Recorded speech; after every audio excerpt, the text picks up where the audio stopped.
they started making noise. So everybody, let's join Jesse Arnold and his buddy Curtis Ackerman. Because when indulging in fine geekery, it's always best to bring a friend or two.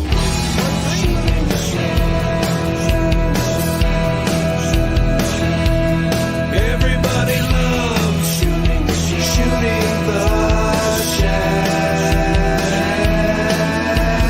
Let's start shooting the shell. You're gonna love it now. Let's start shooting the shell. Just might make you say wow. Let's enjoy some fun conversation. We'll be shooting the shell around the nation. Let's start shooting the shell.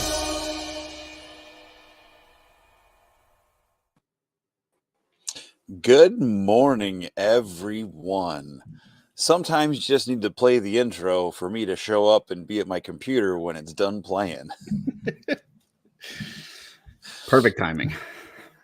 Whew, boy. What I know it got pushed back an hour, but I literally just got in the door like 15 minutes ago. Not even. And here we are. We're here. Season 3, episode 36. The streak stays alive. Still haven't missed it. Yep. Haven't even been late. Yes. Yeah. That's pretty good. So thank you all for waiting an hour to join us. Road trips at tearing down and traveling and taking people home takes time. And there you have it. So I don't want to take up too much of the show. Obviously, we've got a couple great guests here, but just quickly, like Retrocon, JesseCon, how'd it go? I don't want to talk about JesseCon. Patrick Con was awesome. I didn't even know that was going on. The paint session Patrick did today was really cool. He got some people to paint that have been dancing around painting. He got Amber to paint. I saw that. She did a great job. Monica, G's wife, to paint. And of course, G ran back over to the booth while she was painting. She's like, I got to get some more heads. She's painting now. This is the whole thing. So, no, it was a good time. I kept asking everybody when you were showing up and who was picking them up, trying to get someone to like slip that you were coming. So that was a little disappointing. That nobody knew what I was talking about. So, did anybody go see Last Starfighter for me on Friday? No, we all acted like zombies and went to Anthony's house for a little bit. Gotcha. Yeah, but anyway, it was a good time. A lot of fun, a lot of cool people, a lot of cool stuff. I literally came in with my backpack. I didn't bring any of my stuff in yet. So, oh, look at this! You brought Patrick with you. Yes. Well, I dropped him off like 2 hours ago. Gotcha. So yeah. Well, let's shout out the chat. I'll take charge here because you're tired. You're tired. We've got Rob Zamora out there, El Spooky Zorro himself, who was in the customizing studio today. So that was fun. We got Carver Customs, Brian Lynn, also in the studio. So Chris Johnson. We got Stacy Lynn. She was here, but apparently she left. Brian says she's recording an episode of New to Mythics with Schmurberberger. So we'll look forward to that. Not sure when that is going to air, but we'll look forward to it. Dokken is here. We've got Brett Stoddard, who did beat Amber, even though Amber told us on Friday night she was not going to be beat by Brett to the con. So we've got Dave Orkin. Dub3 is in the house. Dirk's Designs. Saw he was at Retrocon as well. Jeremy Govier. Kent Pool Collects helped me hold down the fort on PGG Live last night. Love that dude.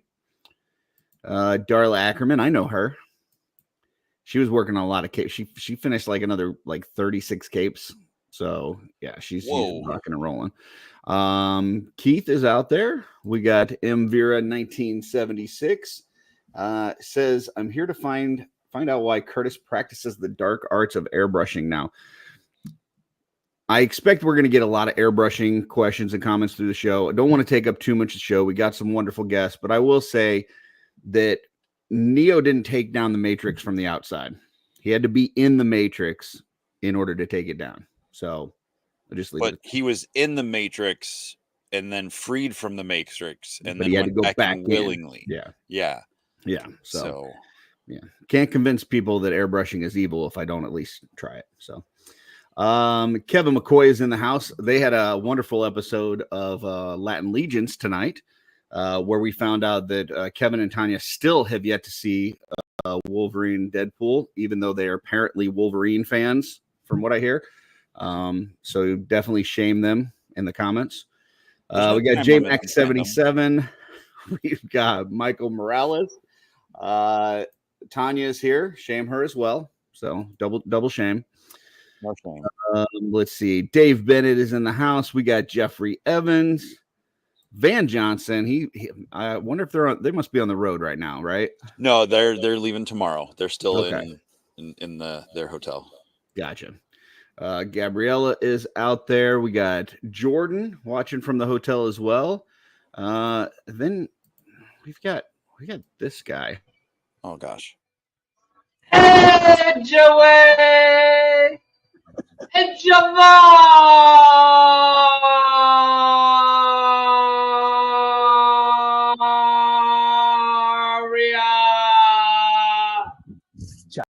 Yep, Kent says it best. Is that just so you don't have to say it anymore? Because I no, feel like it's that's because cheating. it's the best. It's the best. I don't know how Guaisagwe becomes Edgeway, but I love it.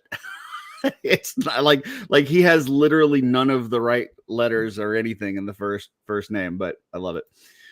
Patrick Boyle is here, like we said. We got David Williams out there. Welcome, David. Ed's nice. Saw him on Latin Legions. He was not eating a chicken today. He took a break from the pollo. Arthas is out there. Arthas will be attending intern this year. So yeah, it'll be his first time. Excited. Anthony Halseal, saw him at Retrocon. He was there as well. I am TJ Williams. The H is silent. Hedgehog Action. He did an amazing walkthrough video on his Instagram. So check that out. If you didn't get out to Retro, you want to kind of see what was going on. I checked his YouTube and there was just like a 5-second clip. So I'm not sure what happened there, but Instagram, he's got a nice little walkthrough. So check that out. Stephanie Orkin is in the house. I saw her walking around the con. And let's see. I think that's everybody. I think we got them all. So, yeah. And Alberto Morales. So both the Morales. And I gotta say, despite certain people's proclamations of them being present, there were no pizza rolls at interesting. the Mamu today. Gotcha. Hedgehog says the live stream will be up on YouTube soon. When you go to the live straight through YouTube, you have to like approve it to be actually posted to the channel thereafter or something. So it looks like there's something coming to YouTube, but currently you can view on Instagram. For those of us that didn't get to make it, we really appreciate it because we got to see a little bit of what was going on. But save that for after this show. Stay here. Well, yeah, definitely. For sure. Speaking of staying here for now, let's get these wonderful guests on before we hit the hour mark, which is the same time that Kevin Costner shows up in his new movie.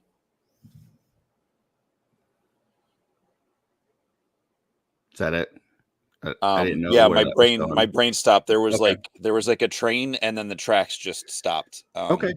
Well, folks, in the song it says, "Bring a friend or two."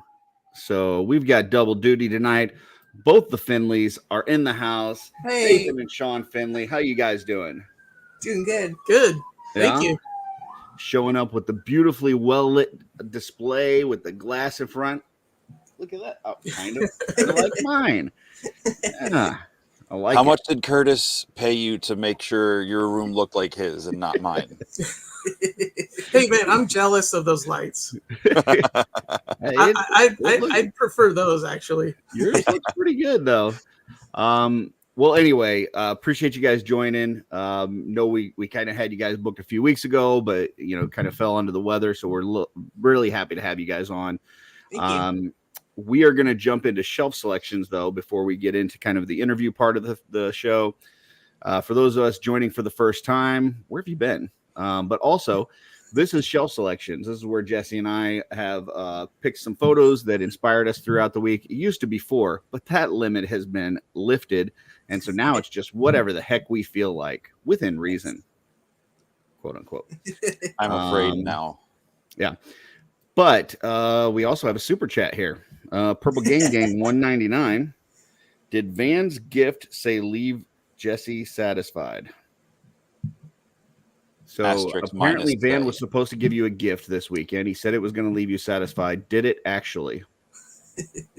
He did, and yes. Okay. Well, there you go.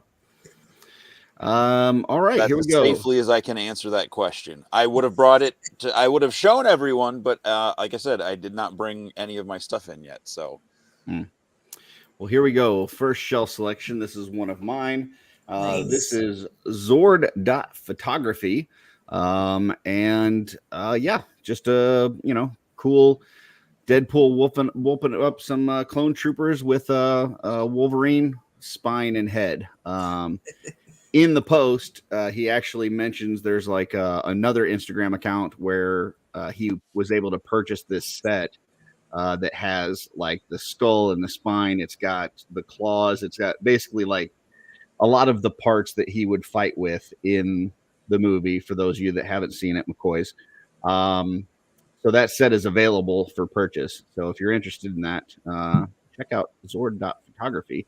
But I thought this was just kind of a cool little pic how he put this together. I'm not sure how he got them to pose like that. I'm guessing there's some kind of wires that were removed or something. But yeah, it looks awesome. So. This is a lot of fun. The poor trooper in the back, he's gonna feel that when he wakes up.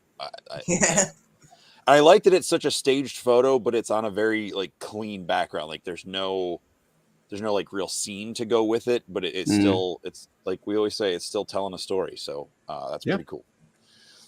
Finley's. Yeah, that posing is great. Yeah, it's very dynamic. Love it. Lighting's great too. Yeah, it was a set of pictures. I know one of them he's actually got Deadpool with the Wolverine like bone claws on and stuff. So yeah, check it out because he's got some other photos in there that were pretty awesome. So I'm not sure what the clone troopers did, but I guess that's probably the closest that he had to like the TSA agents, if I had to guess. So next one is from Jesse. Ooh, nice. This is my Mwyn Forrester. I don't know why I'm having such a the name's there. It'll be tagged tomorrow in the recap. Mwyn Forrester. I feel like I should know who this name is. The person behind it, because I'm pretty sure I saw this in the Cabal, and I feel like a complete something right now. But yeah, I believe it said the queen and her entourage or something to that effect, and I just thought that was really cool. Seeing Alithia walk in with Voligar and Vorgus Vermilius, flanking her with all the phalanx, lining as she walks in. I just thought this was really eerily regal and elegant and creepy. And really love the color tone of the lighting. Yeah. So I went to the Instagram, and this is Michael Forrester, which apparently I was not following, but I am now, because that's what we do when we watch shelf selections, folks. If we see something cool that we're not following, we follow. It does say MWYNN, right? Like I'm not having a mental breakdown. Okay, all right. But the name on it when you go there says Michael Forrester. Yeah, right. So. Cool shot. I like the whole, walkway thing here with the guards and that I like the phalanx there. I wonder if he's got who else is on there because there's a bunch of tridents. I wonder if those are all phalanx or not sure. But and then you got the newer blood armor. So yeah, this is a cool shot. I like it. So yep, Finley's. It's great. It feels like it would be a shot from like a Mythic Legions movie trailer. It feels very dynamic. Yeah, like she's just come back or something, and Volliger and Vorgus are like presenting her to all of the brood. Yeah, it's like when she's like arrived right after coming back to the lands, the mythos. That's cool. Nice. We got a $4.99 super chat from Hedgehog Action. Says, I got a hug from Jesse, so the weekend was a success. That sounds like a good weekend right there. You know, if you know nothing else about the weekend. Yep. Yeah. Your men love you. Low bars easily met. Your men love you, Jesse. If I knew nothing else about you, that would be enough. That was a little night still. I get that reference. I didn't know if you were too sleepy. No, I'm like, it's got me emotional now. So okay. This is one of mine. This is salvaged cargo. And yeah, this is just what can I say? It's fucking cool. So yeah, Black Bolt is like taking the skin off. Looks like Sentry. Is that right? Good. I'm guessing. Yeah. Yeah. And yeah, he's just totally destroying him. So this is a cool shot. I'm sure, you know, there's some, you know, post-production effects and things going on here, but it all works. It just looks awesome. It looks like something out of a movie or something. I love it. It almost feels like an Alex Ross painting, just the way the lines are blurred and like the very sparse color, the way he does things. Yep. Yeah, I feel like if you would have put like, you know, Inhumans versus the Avengers or something like that up there. Hey, look at that. Great minds. You know, something like that. Yeah. And I know it has nothing to do with this picture, but it always reminds me of a scene, and there was a What If storyline where I forget who they were fighting. I think it was like, what if Thanos got the Infinity Stones or something? Mm-hmm. Or I don't remember, but Black Bolt teamed up with Dazzler from the X-Men, and he did his sonic blast like into her, and she channeled that into things. So basically she sacrificed herself to like amplify his powerful blast even more to take out the bad guy, and it was pretty badass. But this is just cool because I know some people love Sentry, but every time I've read Sentry, he's been kind of a scumbag. So I really like this picture. So you always thought, I really wish somebody would rip his skin off. Is that what you're saying? It just feels like, you know, apple pie on the windowsill and like a mouse floats up on like some smoke, or, you know, reach into your pocket and pull out a wet hammer. I don't know. I feel like it just feels right. I don't understand the words coming out of Jesse's mouth, but Finley's, what do you think about this one? I mean, it's Black Bolt. It's an instant win. Oh yeah, big Black Bolt fan. Yeah. Yeah. I just love. I'm guessing that he took some sort of skull head from another figure to put on there in place of the Sentry head, but I don't know. I don't know what all's going on here, but it's cool. Jesse's is the next one. Nice. Well, just so I'm not always pandering to just Indiana Jones and Thistlethorn pictures, you got Ahsoka teamed up with like Adventure Leia, and the thing that really pulled me in for this shot, and this is Jim's fave figs. We've featured them several times, but you got the baddest ass droid in all of Star Wars right there with Chopper. I love R2, but Chopper is the MVP in my opinion for the droids. Yeah, just a fun picture. You know, you've got all the stormtroopers and the really pale background and Chopper, and then like Leia and Ahsoka just kind of pop out from the background. I think it's really cool, really fun shot. Although there's one stormtrooper there in the back, looks like about to take him out. So He won't hit him. True, that's true. It probably missed because Ahsoka's gonna block it with her lightsaber. Oh, gotcha. Okay. I do like that like cloak that Leia's got on there. Yeah. That's cool. I don't know that I've seen that figure. So It's from like like one of the comics. It's like one of the Star Wars like book series. Gotcha. And then it looks like they did it in front of like a brick wall or something. But it actually looks right. Like it looks like it's to scale, based on the way it is. So that's really cool. Chopper, seeing his little flying effect back there is really cool. Yep. I didn't even notice that through the like carnage, the stormtrooper carnage. So anything else from the Finleys? Very cool shot. Really nice. I mean, I'm with Jesse. You got, everybody's favorite sociopathic, droid back there. It's going to be a good shot. How can you lose? There you go. If you're fighting Chopper. Yeah. This is one of my picks. This is Jay Goes Retro.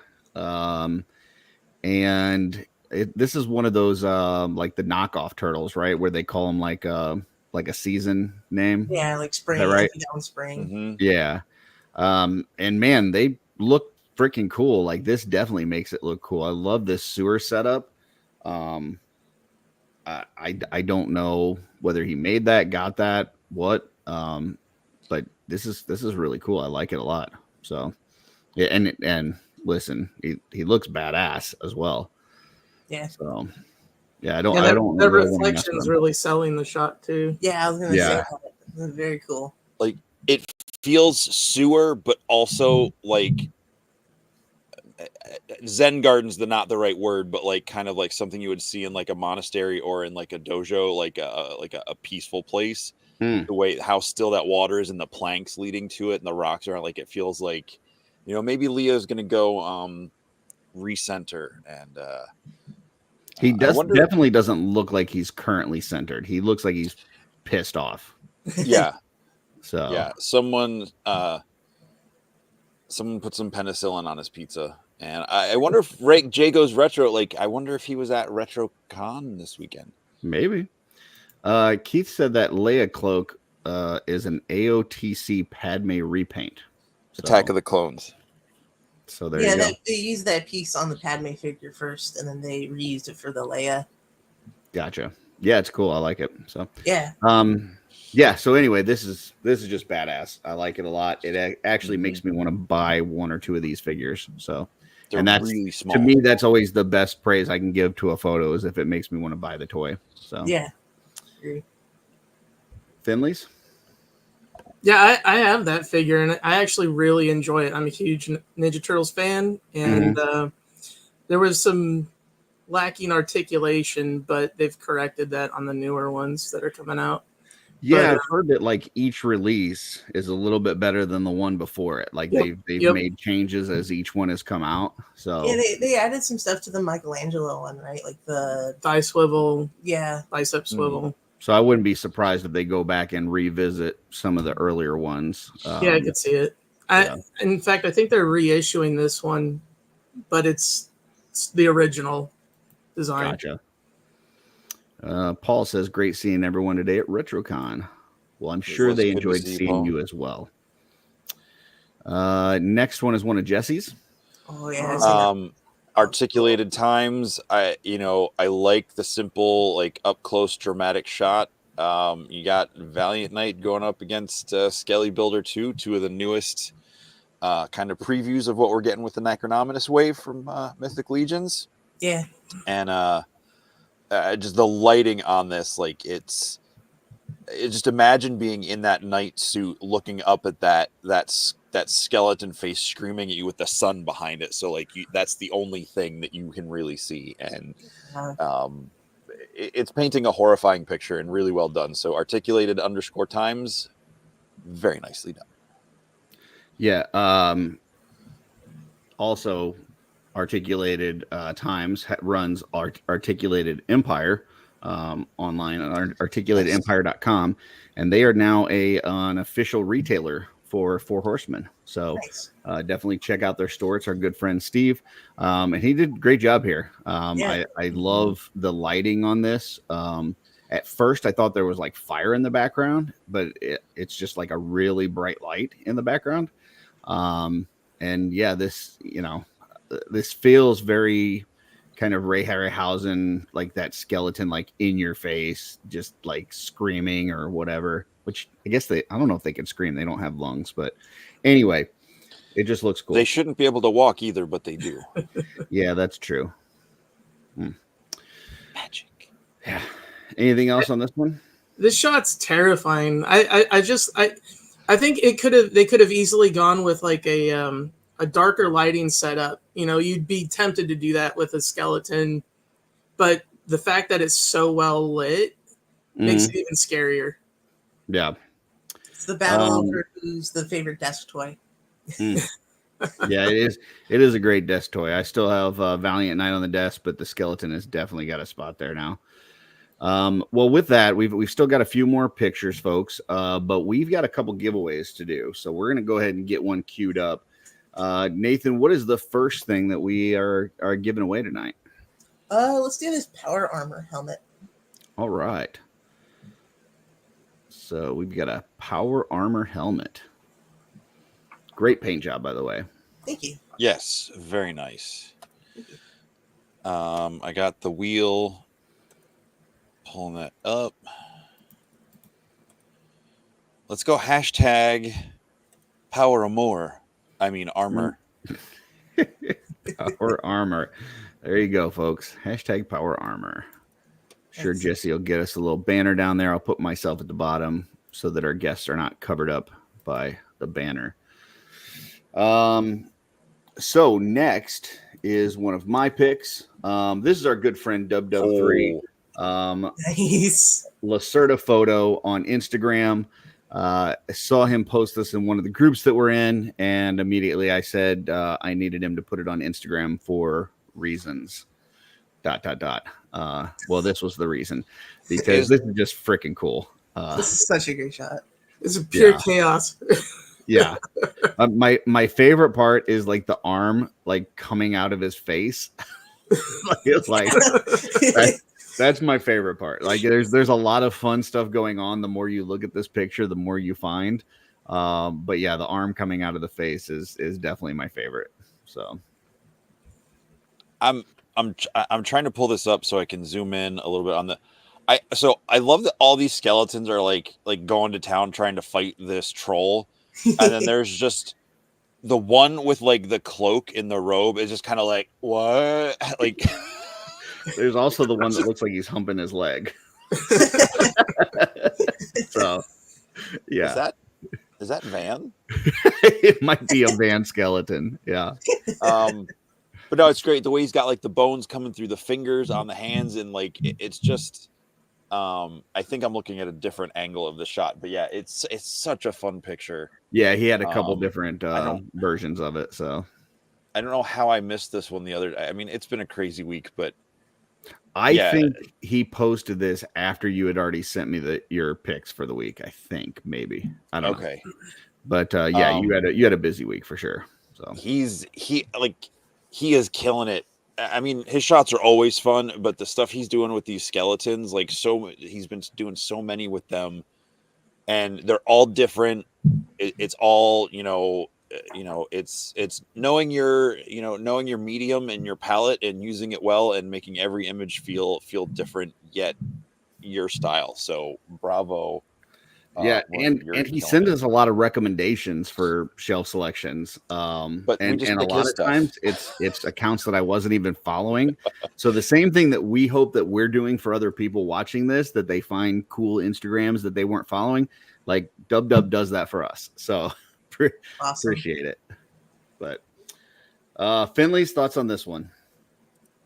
It's just pure chaos. I love all of the skeletons around.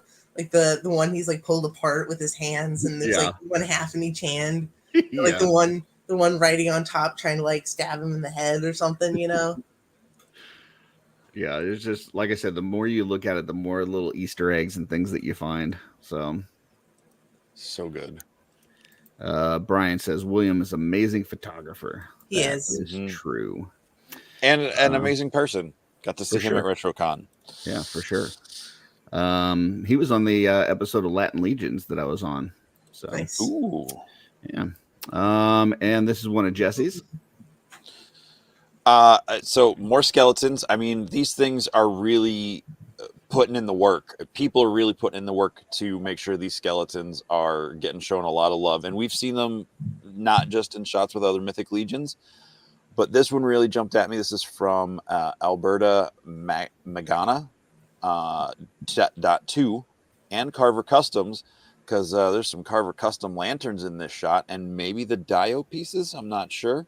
But you got Artemis, and I love that it's like a shot from the back, so you don't see, it's not just like her like as the central focus, but like she's still the hero in the shot coming at these skeletons. And I know the vampires and the brood are like the kind of like parallel enemy to the flock, but I like seeing she's one of my favorite characters in Mythos, so seeing her go up against these guys is a lot of fun. Well, we just got some high praise for our buddy Dub3. Brett Stoddard says not enough people talk about Dub's photography. So there you go. Nice. This is a great shot. I mean, I don't know that you can take a bad picture with these skeletons. Like, they just look so good. Yeah. Dave Bennett says these skeletons are so photogenic. But yeah, this is a great shot. I love the fact that she's kind of blurred in the front, but she's still kind of the main character. The torches really work. I don't know whose Dio that is, but I love the fact that there's like that one brick is like pushed in further than the others, so it looks realistic. It doesn't just look like somebody carved a pattern and kind of did it. There's actually some damage on the bricks and stuff, so I like that a lot. So yeah, this is really cool. And then you got I'm going to credit the kind of fog in the picture, but then it may turn out to be like Joe Gonzalez, where he was just smoking while he took a picture. I don't know. Hey, that's its own set of skills to be able to breathe that out and get that in the camera in the right way. So yeah. Finley's thoughts on this one? Just love the atmosphere. It's really good. Yeah, I love this shot compared to the last one. The last one felt very open, but this one feels very like dungeony. It feels very claustrophobic. Yeah. And yeah, Eddie points out that Alberto is one of the Latin Legions, so part of the Latin Legions. So it's like the Dio is also Carver Customs. The Dio is individually blocks glued together. Man, that's a lot of work. Nice. That is a lot of work. Takes you forever just to like carve them in the fog. Joe, come on, let me have this. All right. Next one is one of mine. Actually, I think the rest are mine. So just heads up. This shot I thought was really cool. There's these, and I don't know a nice way to say it, but there's these knockoff like Shazam and Superman that's out there right now. And they're really freaking good. I've seen some photos with them. I've seen some people posting pictures, like comparing them to like Mezcos and stuff, and they look really good. And this shot with it, I think, just looks badass with the lightning in the background and the light reflection that he's got off of the lightning bolt on his chest. Listen, Superman doesn't cower to many people, but he looks like he's scared here. So. I just pulled this picture up so I could see it bigger on my screen. It does is that just like a solid molded Shazam? Because it doesn't look like it has any articulation. No, it is the seamless bodies with the suits and stuff. Okay. Yeah. Oh wow. That's crazy. Well, I don't know. It looks like there was some, editing work to the shot with just some of the lightning and the rain effects and stuff, but it's really cool. I love that Shazam has Captain Marvel has the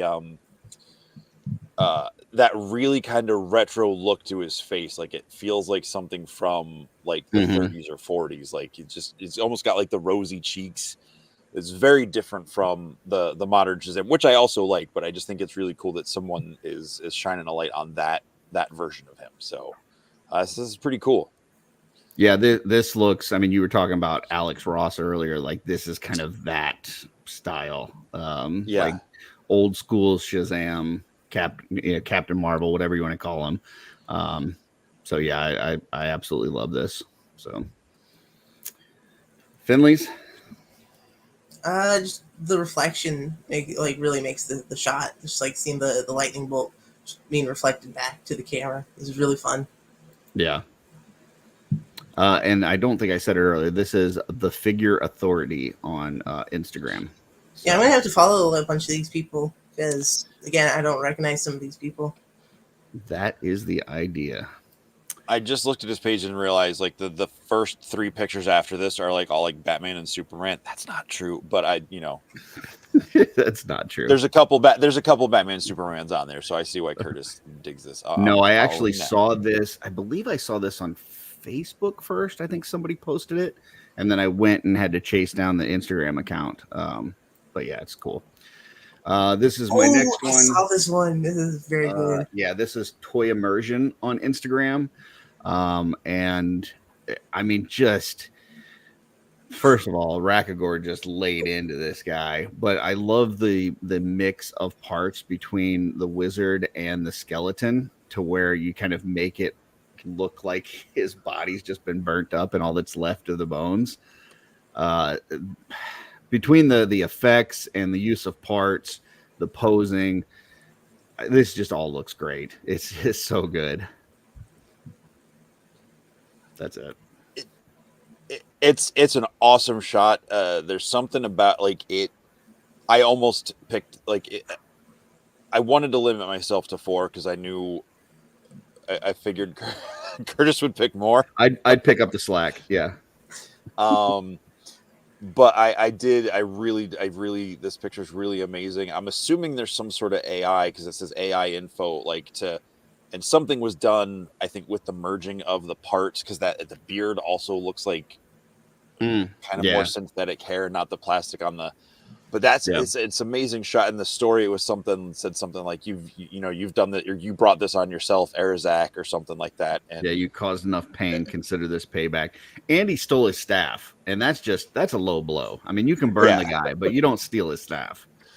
And it's probably just my D&D brain, but I did not picture Rakagor using fire. So seeing that just feels like such a more, it'd be like me, punching kittens, like with a gleeful smile on my face or something. It just feels so wrong that he's doing something so malevolent. Like you said, not saying what's his name didn't deserve it, but yeah, I think great job. Rakagor breathing fire makes him like 1,000,000 times cooler, and he was already cool, but now he's cooler. I mean, it'd be cooler if he breathed ice. Yeah, is that the word you're gonna stick with? Yep. Okay. Finley's, anything else on this one? Yeah, it's just a brutal picture. I love it. I love the editing on it, like the fire in Rakagor's mouth. Mm-hmm. Just like the posing, he's like arching over Erzak. He's like the fire in his mouth is definitely my favorite part. Like he just looks so fierce. I want Brian to do like just a light up feature that you can put inside a Rakagor's mouth. Like I don't need like flames and shooting and all this. Like just a light up feature for inside his mouth that makes it look like he's getting ready to breathe fire on somebody. So. Yeah. Next one is one of mine. Oh, look at that. Well, what's up? Welcome, Dylan. Real quick, shout out to Dylan. Hanging out with us yesterday. Glad to see you here. He didn't make it today because he had to stuff marshmallows inside chocolate. Although, Amber was supposed to beat Brett Stoddard at Retrocon, and she said she didn't because of the other people that are traveling with her. One of them was Dylan. So I don't know if it was Rygon that caused her to slow down and not beat Brett, or if it was Dylan, but one of the two of them, she's throwing you under the bus, just so you know. I mean, excuses are like elbows. Everyone's got to sit down sometime. That's what I was thinking too. It's amazing you said that before me. So this is Cyril.mallet.photography.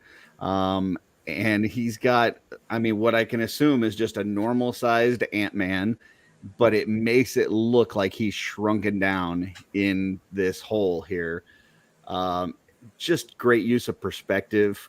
And I just saw this and I'm like, this is just a cool way to use that figure, you know? I love it. It's the thing that the perspective, like you said, the scale is amazing, but like the color and the lighting in this is absolutely gorgeous.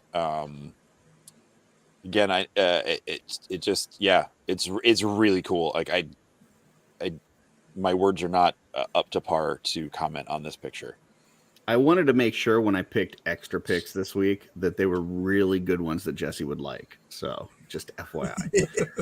For the record, I like most of your picks usually. I don't think there's a single Batman, just so you know. Oh wow. No McFarlane? I don't think there's any McFarlane either, no.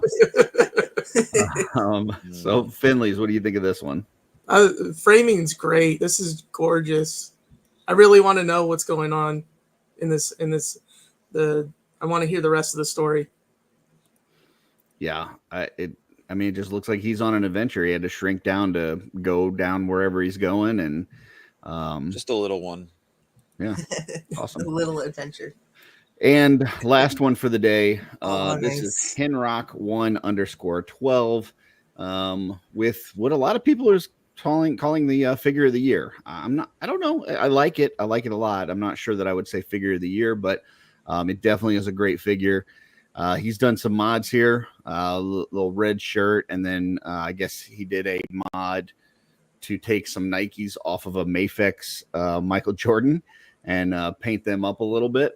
And then he's got him jumping this fence. So just a cool pose, cool modifications on here. I like what he's done. So yeah, again, this is another figure that there's a lot of people are getting some really awesome shots with it, really getting into some cool poses and lighting and dioramas and stuff. So was it Henrock 112? You said, yeah, excellent. It looks like Alberto joined. We talked about one of your pictures earlier. Yeah. So thanks for joining in. Yeah, great job. Finley's thoughts on this one. Great shot. It feels like it would be the cover for a comic book. Like you just slap like Ninja Turtles logo over it, and it would feel like a cover shot. Yeah, especially with like the background and stuff too. That like blue. I think the part that I like about this the best is that other hand that's in the air, like just the hand that he chose to use on there, because it comes with a couple different hands, and then the way that he's got it posed, just it feels natural. It feels like the right thing for this shot. So yeah, between this figure and then the Dick Tracy figure that came out, like so many like good shots have come out with those Mezcos. Yeah.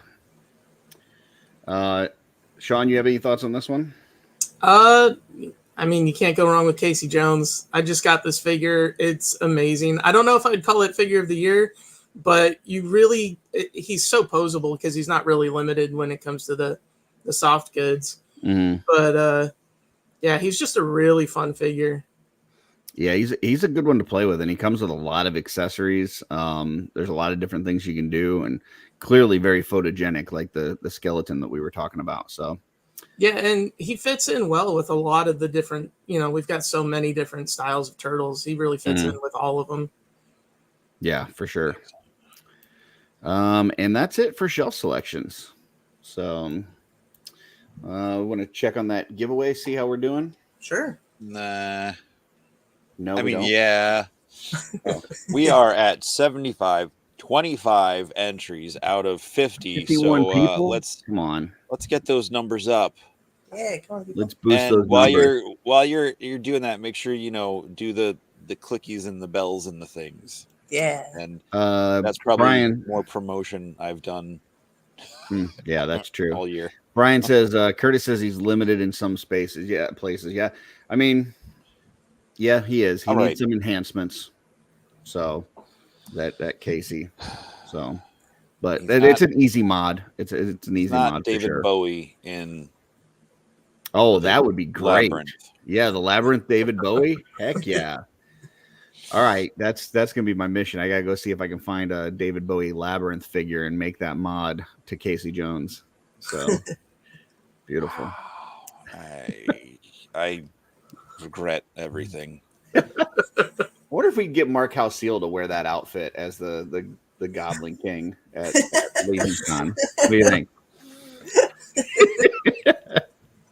I want that even less than I wanted Jesse Con to be a thing.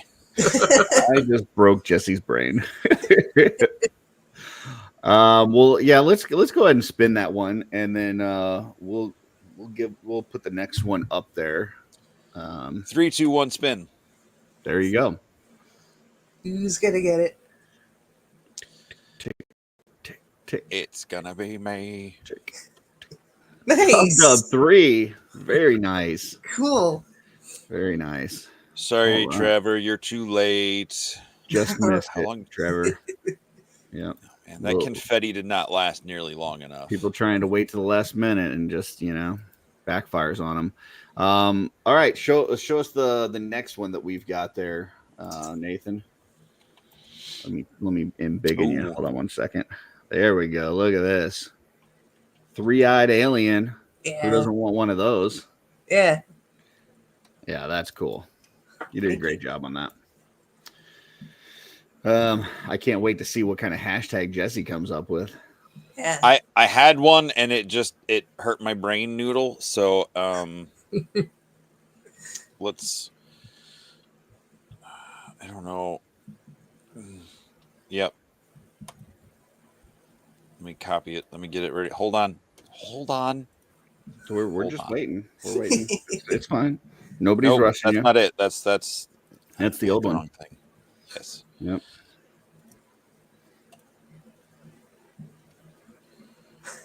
Because he's got 3 eyeballs, so he's tribal.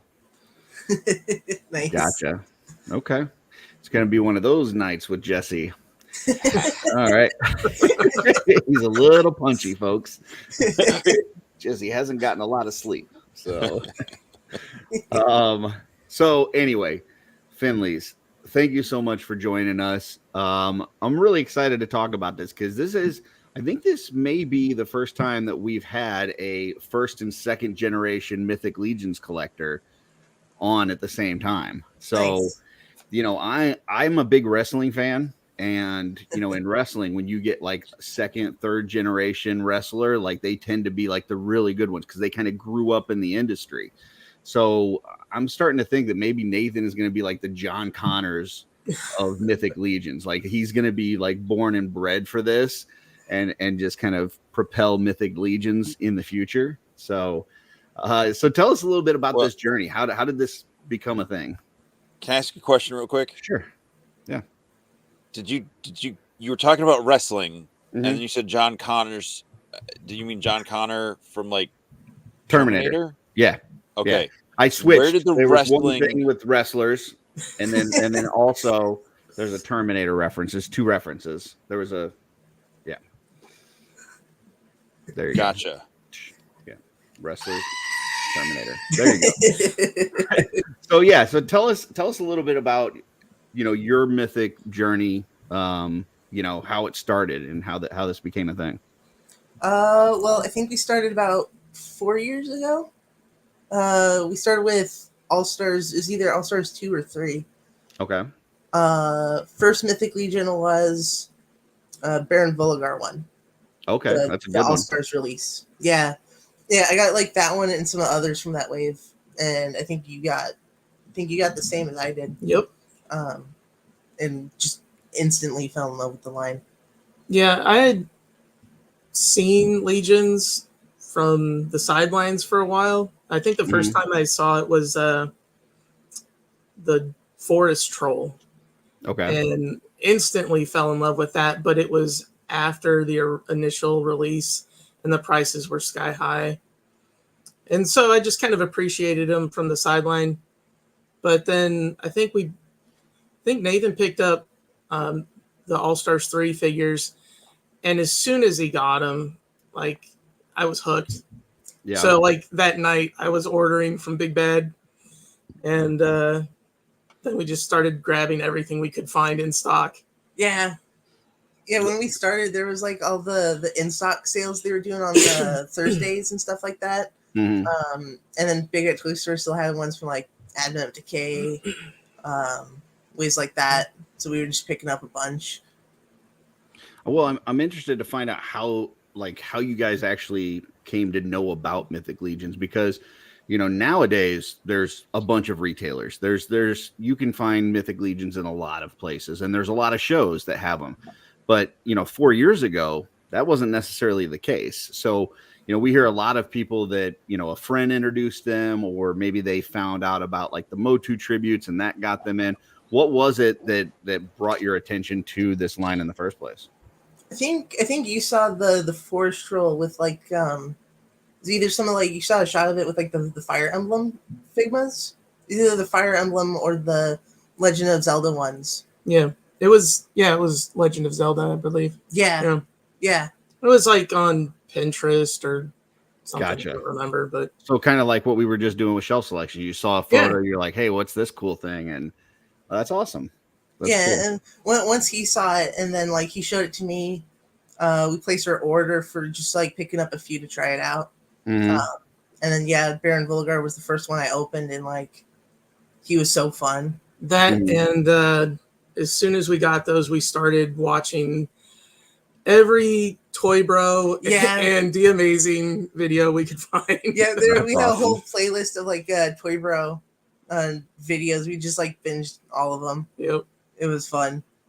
That's cool. Yeah, that original Baron Volgar is just very metal looking. Like he's so cool, and just a great one to do customs with too. Like I mean, I know he's already been released as an all-star, but he's one that if they put out again, I would probably have to get a few of them because he's just such a great figure. So that's an excellent one to start with. So can't go wrong with purple and black. Yeah, great, Purple Gang. Great color scheme. Yeah. Hey, go ahead. Nope. Go ahead. well, while you think about that, Joe says that you kicked ass this weekend, and it was great seeing you again. So it was good to see you too, Joe. Yeah. And then Brian says that you officially lost it. So I don't think I ever had it. So you get in, and then are like at that point, from that point on, were you still kind of picking and choosing individual ones? Were you all in on every wave? Like what was your kind of collecting like from there?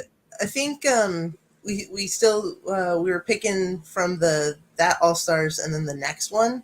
Mm-hmm. The next one I remember getting especially was Malleus. Malleus was a favorite too. Walter likes him. Yeah, I just like as soon as I got him, I was like, yeah.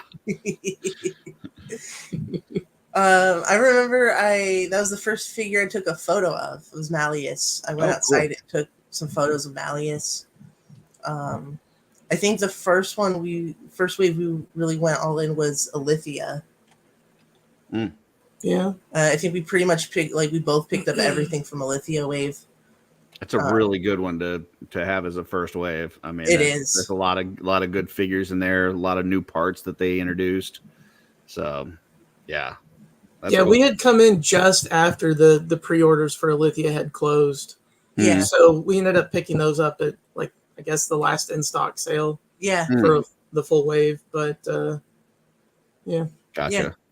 Yeah, it sounds like you guys must have got in right around the same time as me, because I got in right after Alithia had closed, and the only thing that was like up for pre-order at that time were the game figures. Yep, we did the same. Yeah. And so I remember I placed it, and now I'm brand new to Mythic Legions. I know nothing about any of this stuff, and I pre-order these figures, and I'm excited. Like I can't wait to get these figures, and then it took like 2.5 years.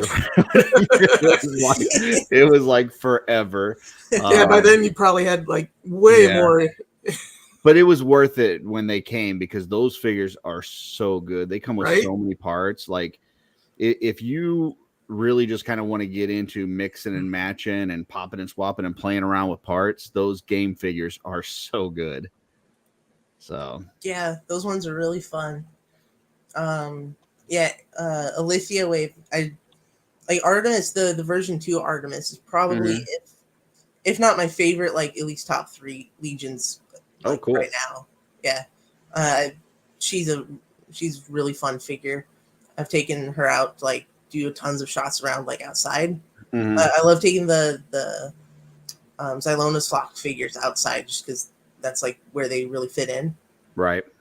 But yeah, like that wave still has some of my favorites, like that one, and then the version 2 Baron Voligar, Valak.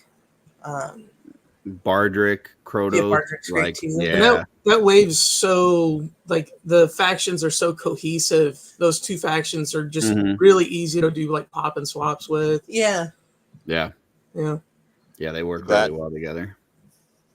I came in. I must have come in shortly. I mean, it was 2021, so the pre-order for those were well over, and so it was pictures of those 2 waves because I knew they were coming next, like that fall or whatever, or the next fall. That they were the ones I was most excited to look for. That pulled me further into the line. So it's cool that hearing both you guys and Kurz like coming in around the same time, and then I just like stray cat walked in like a year or 2 later, and here we all are. Yeah, I mean, there's different entry points. I like hearing where that is because. Now I think it's easier than ever. I mean, you've got, heck, Robo just did a review on some figures like, a few years ago, like he wouldn't have even been talking about that stuff. It's all like Marvel Legends and that kind of stuff. Yeah. You've got the figure Obscura now that seems to make a lot of waves in the industry and people talk about. So, I think more and more people are finding out about, Mythic Legions. But yeah, the time that we jumped in, like, had I not been listening to a podcast where they talked about it, I would have not known at all. Like I had never seen them anywhere. Yeah, they were pretty off the radar at the time. Yeah. It's funny too thinking about that because when we started collecting them, we would go back and like look at the Advent of Decay and like the first Mythic Legion wave. Be like, oh, I wish we got in like a year sooner. Like, I would have picked up this figure and this figure. And it's funny now that because we've been in the line so long, there are people just getting into it, and they're like, "Oh, I wish I was, a year ago. I wish I knew about Legions years ago." So it's really funny to like come back around to where people, like other people, are wishing they got in when we were. Yeah, it was funny because I had when I got in, I did that thing that a lot of us do, where I was like, "Oh, well, I'm only going to collect these figures. I'm not going to collect these other figures," which that never works out, but. Like I had saw that Alithia was available for pre-order through Big Bad Toy Store, and I'm like, oh, and so then I, found out about the like Source Horsemen, and I saw the other people in that faction, and I'm like, oh, well, really, the only vampires that aren't available because like I think the Vampire Builder, the female one, was available on Big Bad Toy Store at the time, and then you had all the vamps in Alithia, and then other than that, it was like Blood Armor, the Vamp Knight, and Carpathius. Well, I found Carpathius for a good deal pretty quickly, and so then I'm like, oh well, I'm gonna get the Blood Armor, and it was like I think I spent like $300 on it at the time, and that was like the most I'd ever spent on a figure. But I did the same thing. Yeah, because I was like, then I can at least have all the vamps. Yeah. Yeah. So the two that I went back and got that I had missed were Pixis and Vorgus, and those cost me a lot back then. Yeah, but I'll never get rid of those figures. I love them. Yeah, I think the oldest figure I have is Carpathius. I think you got Carpathius for me, and that I love the head sculpt with that figure. Yeah, and see, my Carpathius head sculpt is sitting in like a head's fodder bin because the one that I got, I think I got it from Travis Bowles. He had a head on it that I think their friend Chris Middlecamp, they call him Hobby Lobby, he had painted for it, and it just looks badass. So I left that head on it, and my actual Carpathius head is just sitting in a fodder bin. So, But yeah, it's just interesting, kind of, how it's changed from being totally off the radar, and you've got to, see a picture or know somebody, and then now it's like, kind of everywhere. So Yep. I think that's why you're seeing such a boom. We're over 6,000 people in the Cabal now, and Legion's Con gets to be a bigger event every single year. It's just crazy. Like you said, I think the Figure Obscura line is really a great entry point for people.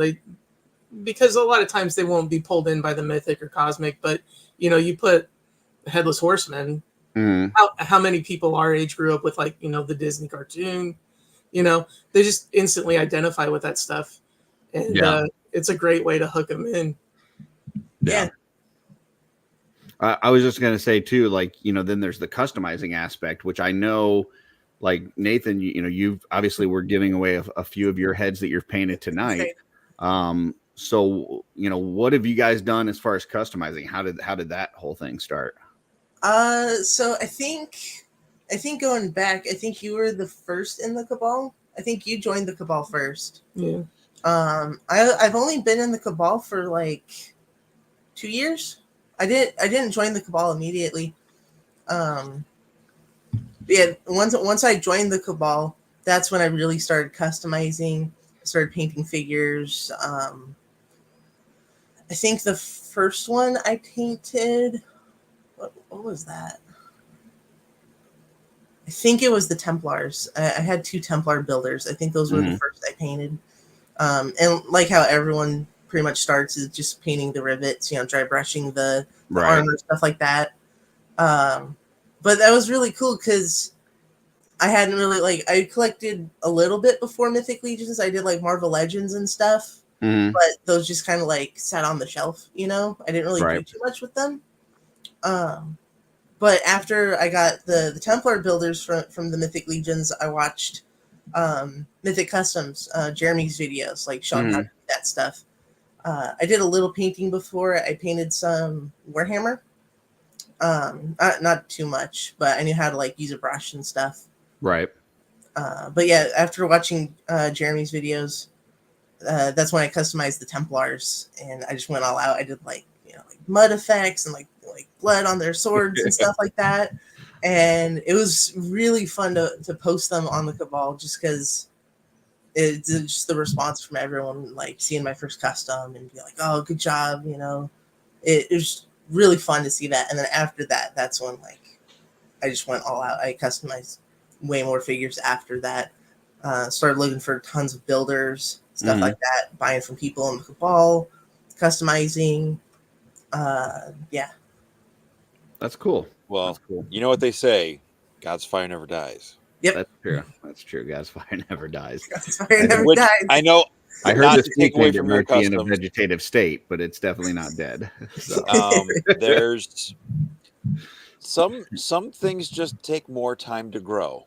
Patience will be rewarded. Like a fungus. You don't eat the strawberries the first year you grow strawberries. You pick them for the first couple of years before they fruit or whatever it's called.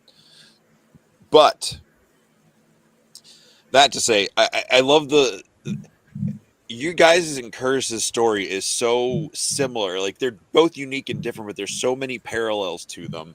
And I just couldn't help. This weekend, we finally got to put up a bunch of Emil's customs at the Wolf King table that he had sent.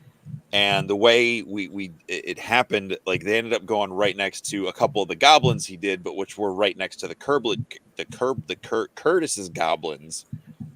So there's all these mud thumps between Curtis and Emil in front of Curtis's his goblin hut. Which Darla made that. I can't take credit for it. Okay, so the hut that Darla made that Curtis gave to lent to Wolf King, right next to the God's Fire Templars, and you were talking about the mud. I know how much Curtis loves his clean, pure white Templars, and then you talking about it. And then I saw Emil's there. They've got they're all sweaty and dirty, and it was just such a contrast to. And I'm not saying that to make fun of Curtis or do anything. It was just interesting. And then you talking about what you did with some of the stuff. It's just so cool how people, even coming in the same time, similar stories, just take such different routes with everything. I think it's really Well, yeah, and we have different styles. I mean, that was one of the things that I fell in love with God's Fire about, was like, you read these stories and it's like the way that Emil pictures them in his head is different than the way Joe Gonzalez pictures them, and it's different than the way that Luis Torres pictures them, and the way that I picture. Like it's all different, and so we all do our own individual versions of them based on our own style. But yeah, it is like you put one of my Templars against one of Emil's, and mine looks like they've never seen battle before in their life, and Emil's looks like they've never done laundry before in their life. So, yeah, quite a bit. Nope, I don't know. I mean, I get what you're saying, but I don't remember what I said. So I was definitely trying to say something nice. So I'm sorry if it did not come across that way. Oh, we appreciate you, Jesse. So, you've started painting, and Sean, do you paint as well, or do you do any sort of customizing? I always have the intention to start, but no, I procrastinate so much. Do you do any popping and swapping, or I love popping and swapping? Yeah, that's my bread and butter. I mean, you run the pop, won the Pop and Swap Stars this year. Oh yeah. You had a great one too. That's right. Morgalith and Thrace. Yep. Yeah. I was pushing hard for that one. I really like that. Nice. Yeah, that one's funny because that was just like on a whim. It was the very first thing I put together. I sat down with a bunch of figures and I was like, I'll just, see what I come up with. And that was the first thing. And Nathan was actually the one who's like, that's the one. Yeah. And I was like, no, it's the first thing. That was it. It seemed to do the trick. It was interesting because, as we're doing that judging and stuff, like, we had all these different categories. And so some things like would fall in different categories and stuff. And obviously that one had like purple on it. So it's like, does it fall in the purple category, or does it make it into the main category because it's that freaking good? And like there was a few of us that were going like, hey, we know it's got purple in it, but that needs to be the number one over. Like that needs to be like the one. Like forget the purple. We can give the purple to somebody else. But it was a really good one. So thank you. And listen, I mean, customizing is customizing. Anytime that you're taking a figure and you're making it look different than the way that it came, that's customizing. So it doesn't always have to be painting. Yep. I think the great thing about this line is just playing with it and having fun, and whatever that looks like to you. If that means making dios or doing photography or whatever, it's just a fun line to play with. So right. Yep. Yeah. I mean, you could even put it on a shelf at a show and knock it over and scratch it, and if it scratches in the right place, you got battle damage. So that's customizing too. Is that your way of telling me that you damaged one of my figures at Retrocon? No. You're fine. No, one of the trolls I painted, one of the troll heads that Len gave me was the first, like the prototype. Yeah. It just popped off the ball joint on the troll head, and just fell like 6 feet to the floor, and just. Oh, I can't tell you. And no one bumped many... it. No one bumped it. No one was near it. I think the heat just got the sticky tack too soft, and it just slid right off. I can't tell you how many like orc teeth I've damaged over the years, and then just been like, well, that one just is missing a tooth now. Like he just lost that one in battle. Folks, pay attention to upcoming episodes of Allegiance Quest for teeth shenanigans on Braddock. Yeah. So now, I had highlighted a comment earlier. Steph was saying, can't help staring at that collection. Very nice. So we were kind of talking about this a little bit before the show. Got a lot of stuff behind you. We talked, you got some Turtles, you got some Classified, you got some Marvel Legends, some Super 7. It seems like you guys collect a lot of everything. Yep. Yeah. To the dismay of my wife. I tend to focus mostly on properties that that we all grew up with: Transformers, G.I. Joe, Ninja Turtles. Yeah. But I mean, obviously, Legions is a huge thing for me. And I tend to pick up some of like the weird kind of, import stuff you see on like 5K toys or whatever, random, animal ninjas, stuff like Yeah, that. I mean, some of that stuff's really cool. I know their orcs I really like on the 5K toys. So yeah. So oh boy. So have you collected like your whole life, or was there a period where you didn't and then you started back up? I was a big collector when I was a kid. Mostly it was G.I. Joe. G.I. Joe and Ninja Turtles were the two things, man. Like I got anything I could get my hands on. And then into my teen years, I started picking up like some of the original Kenner Star Wars stuff. But once I moved off to college, all of that stuff had to stop. And, I got married, had kids, and like, the budget wasn't there for collecting. Right. It wasn't until probably just before we got into Mythic Legions, I was picking up Marvel Legends. I think it was the Juggernaut Wave Wolverine in the brown suit that I saw that in like when we were walking through a Target or something. And I was like, I have to do it. And it just snowballed from there.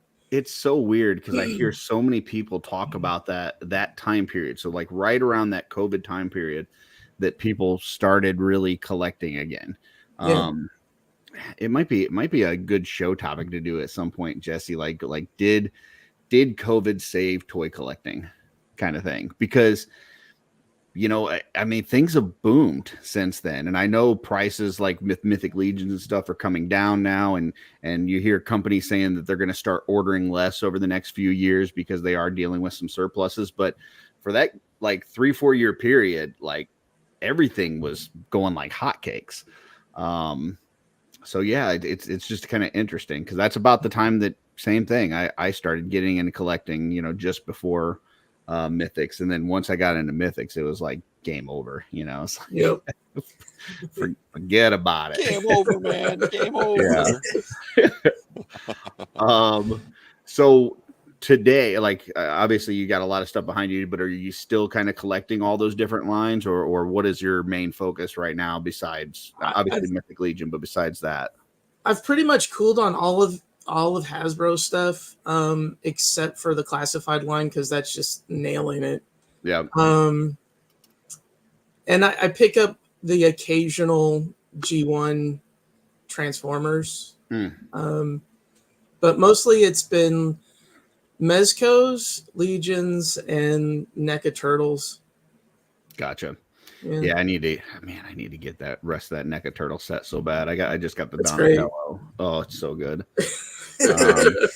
I'm probably gonna just have to end up buying the whole set from somebody and then selling the Donatello because that's still gonna be cheaper than buying the 3 individually. Why would you sell the best figure? I mean, that's the one I got. I already got the Donatello. Oh, so, okay, yeah. Like I was like, oh, well, I can just do with the one, right? And then I get it in hand. I'm like, this is so freaking good. I need the other 3. And yeah, I'm just. You just take the extra one and put it in your car, so he's always with you. Oh yeah, have double Donatellos. That would work too. Yeah, that's so good though. Sorry, I had to. Speaking of Donatello and Leonardo. Yeah. I know this was last week with Rob. We were talking about like Grail figures. I didn't get to bring it inside, but I traded my Leo and Donnie from that Wrestling 4-pack for a not mint condition, but a pretty non-faded white and red Jetfire. Oh, so very it doesn't have none of the accessories, doesn't have the gun. It's missing his right arm, but he's pretty white and clean. And I can just pose him with the right arm, back away from display. Yeah. So that was one of my happy. I had those turtles just out. I was like, maybe someone will buy them. And then I walked down. I was like, hey, would you? Well, actually, Anthony walked me down. He's like, we'll go talk to him. I know him. I'm blanking on his name. He's in the Cabal. He's another Cabal member. And anyway, he was like, hey, would you trade these turtles for that? And he's like, I don't know what those are. And then he eventually agreed to it. And now he's like, I kind of like him. I think I'm going to keep him. Sorry. On OffWorld on Friday, Jeff was showing off the, I guess, Michelangelo that he got from you. Yeah. And he said that you're like his turtle crack dealer now. Like anytime that you buy the 4-packs, like he's trying to hit you up for the Michelangelo. I got to remember him, and I think Matt Stein for the Donatellos, and I got to find the Leo guy. Gotta find the Leo guy. So there you go, folks. If you're a Leo person out there that just wants Leonardo, hit up Jesse, because when he buys 4-packs, he's unloading the other 3. Well, yeah, I feel like hopefully there aren't too many more of them. Whenever you ask someone like, well, who's their favorite turtle, they're like, oh, I can't pick. They're all good, right? But then you ask them again, and they're like, Donatello. Yeah, it's interesting that like there's no clear front runner. Like there's not a turtle where everybody's like, oh, that's my favorite. Like you can get each one of those 4 has a legitimate claim to be somebody's favorite. Yeah. Which is really cool. I just think that's neat. Like they wouldn't feel right if you took out any of the turtles. Oh no. Like, yeah. But it's like especially I think from the cartoon. Like you watch the cartoon and it's like which personality do you most identify with? Like which one is you? You know, are you like the serious leader type? Are you like the just kind of angry, like just always mad? Are you the one that is totally carefree? Or are you the one that's like, you know, a nerd and trying to figure out stuff? And, you know, it's like, so yeah, it's just which one you identify with.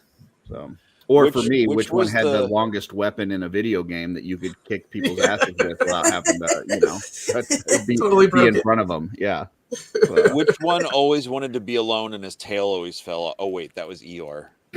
Wrong show. Yeah, that's the wrong one.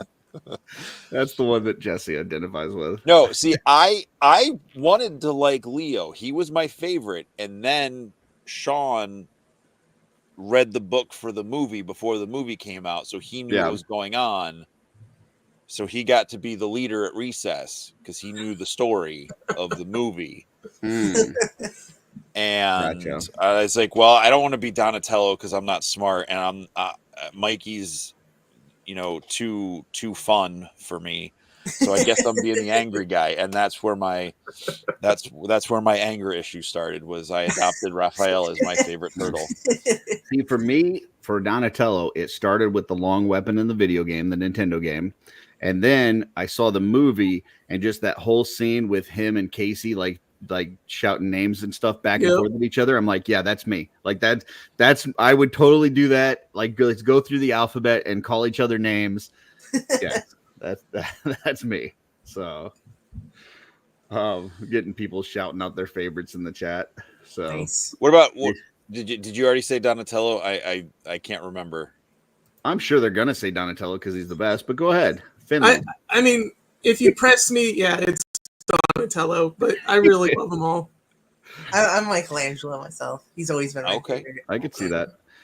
Major Reaction says he's a little Leo kid growing up. Eddie says Michelangelo. Juan says, is Leo somebody's fave? With a question mark.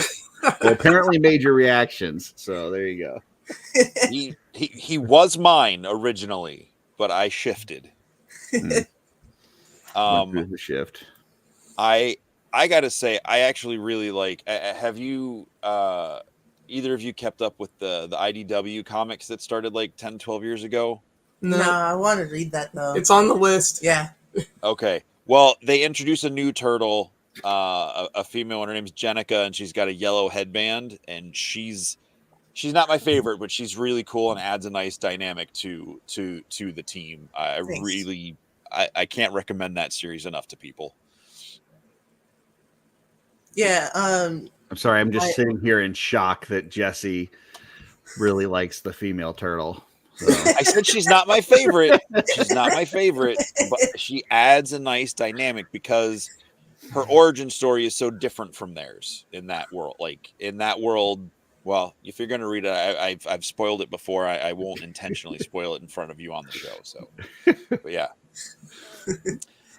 I mean, Dylan agrees with me. We figured out this weekend that Dylan is either an alternate version of me, just younger, or I'm his dad. I did hear from Len that Dylan is the #1 fan of Jesse. Like he's your leader of your fan club. So, yes, yeah. Joe says he liked Leonardo and Cyclops from the X-Men. So he says, turns out I'm not a good follower. Actually, what he means to say is he's a fucking nerd. That's what, he just spelled that wrong. So, yeah, true X-Men fans know what's up with Cyclops. Yeah, he's great. On, Cyclops is lame as shit. No. Bad writers made Cyclops terrible. lame as shit. Cyclops is an interesting character. Not my favorite, but he is an interesting character when he's written well. All right. Okay. I'll let you slide with that one. I mean, any character can be interesting if they're written well, but like, yeah. Come on, that scene in 97 when he like blasts in with the beam and he uses his blast to like push him and Roberto back out of the way. Like, come on, that was freaking awesome. Okay. Have either of you seen the 2012 Turtles? The cartoon? I have not. I hear it's really good, but I've never seen it. Yep.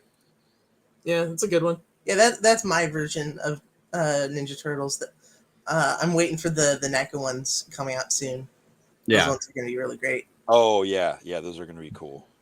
Yeah, I've heard a lot of people talk about. Normally when I hear people talk about the 2012 Turtles, I think you're too fucking young. You don't know what good is. But I've also talked to some people my age that have watched that series and say that it really is good. So it is.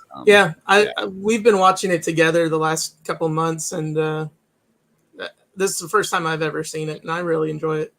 That's awesome. Where is it? Is it streaming somewhere right now? Maybe Paramount. Okay, I might have to check that out. Jesse, you want to pull up that giveaway tool and see where we're at with old Triball there? Yes, I do. Which is like eyeball, but 3. So Triball. I was gonna spell it TREYE, and I thought that would just be too confusing for people. No, that's where you almost broke your brain. Sure. All right, we're at 33 out of 56 people.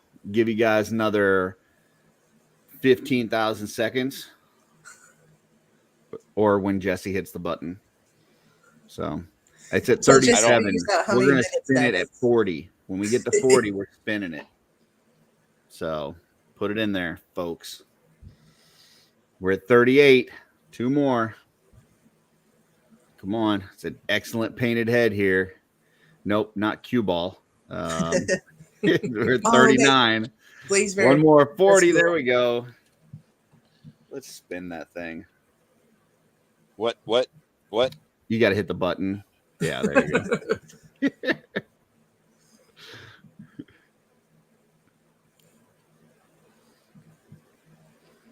Santos Rivera. Nice. Very nice. All right. Santos and Dub3 get with the Finleys, and they will get you taken care of. And we have a giveaway that we were going to do last week, but Rob did a whole bunch of giveaways, and so we pushed it up to this week. But we have a skeleton to give away. One of the new Skeleton Legion builders. I'm going to hop off the stream for a second. These guys. So, and we'll see what kind of unique hashtag that hasn't been used on a million other shows that Jesse comes up with. Yeah, they're really fun for pop and swaps. Ooh, that's a good one. I like that a lot.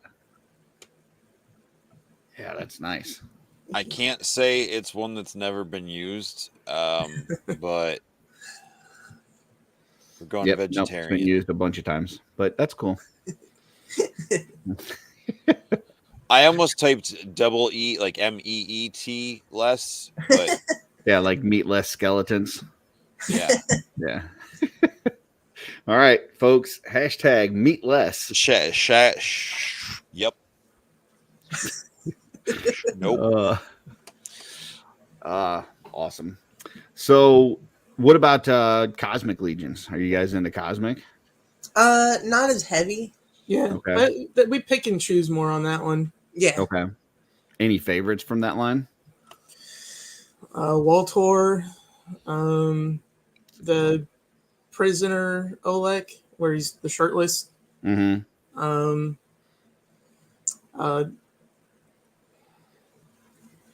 That we call that sexy Thygar. Right? Yeah. I like a lot of the female characters in that line. Yeah. They really Yeah. stand out. They've done a really good job right out of the bat with Cosmic with the females. The females are really good. Yeah. I didn't really go into Cosmic thinking I was going to, but I've ended up really just picking up the female characters. Yeah. Like Tyrion, and then Vorga was great. The outpost. Even Jambalaya, Mbira Jambalaya. he's good. Yeah, Vorga is awesome. Vorga is great too. Yeah. I mean, listen, Jesse was gonna like it just because it's females, in their action figures, but they are really good. They've done a great job. So, huh? Somebody say my name. What did I lie about now? Nothing. Nothing. You're good. Okay, cool. Now, what about where you guys are on the West Coast, right? Yep. Near Seattle. So you probably don't get to a whole lot of cons. No. It's dry out here. Yeah. Yeah. I thought it was rainy. I know they've got they just had the one in Arizona, and then they had the California meetup not too long ago. You guys weren't able to make it to either of those? No, that's like a 18-hour drive. Yeah. Oh wow. Yeah. What about Legions Con? You guys able to make it to Legions Con this year? Not this year. I think we're gonna try for next year though. Yeah. Okay. Yep, that's a goal. Yeah. Yeah, that's definitely one you want to try to make it to because, dude, it's so much fun. Yeah. So, well, I hope they get something out in your area. I know they've been doing a lot more street teams and stuff lately. Do you guys have any like local conventions in your area? That there's like Summer Con, and there's a toy convention they do nearby every year. But I mean, if it's something that you're interested in, you could always reach out to the Four Horsemen. If you think it's something that people would kind of be interested in there, you could always maybe possibly put together your own street team in that area. That'd be cool. So, just something to think about.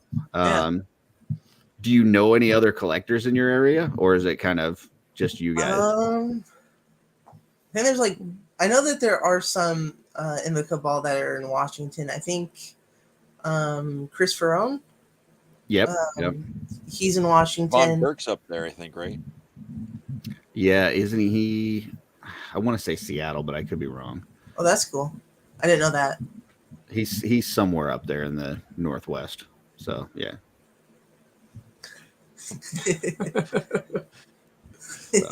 Curtis just landed a couple 747s. El Tidy says Burke is from Portland. Gotcha. So, there you Isn't that like Seattle adjacent? it's close. It's close enough. It's a short drive. Okay. Yeah. Awesome. Well, I mean, we really wish we could see you this year, but yeah, if you could get there next year, anytime that you can get there, I guarantee the first time you go, you're never going to want to miss one again. It's just so much fun. I mean, the people are awesome. It's just a fun time from start to finish, man. It's like, I think we say it's like the family reunion with a family that you actually like. So, yeah. I'd happily eat Thanksgiving dinner with that family. Exactly. Maybe even less. I think the customizing studio has helped that a little bit, though. For sure. Yeah. I mean, you've been doing great in the studio. That's something for me. Like, we've talked about like the post Legions Con blues and stuff on here. Like, there's no way I'd be able to make it from one Legions Con to the other without the studio, because that's like my time to kind of hang out with my friends and paint and be creative. Yeah, if it wasn't for that, I'd be a mess. So, So yeah, appreciate you and all the other folks that jump in each week. It's a fun time. If there's anybody out there that doesn't know what we're talking about, we do a customizing studio event each Sunday, 1 p.m. Eastern through Facebook Messenger. So if you're interested, we've got folks in there working on dios, folks that are airbrushing with their mics on. We've got folks in there that are painting. Some folks that are just hanging out and talking, or popping, swapping, or sculpting or whatever. So all different varieties. We got people that are just working on their first custom, all the way up to people like Emil Wickman that are making thousands of dollars for each one of their customs. So yeah, some people call in from work on a day they're making up. Oh yeah, that's cool. We had people today call in from the convention. So we got to see Jesse. He looked confused because there was somebody just shoved a phone in his face. And they're like, here, talk to the customizing studio. I mean, what's not confusing about that? Oh, look at this. Brett says he painted a head today at JessieCon. Look at that. Was it a skeleton?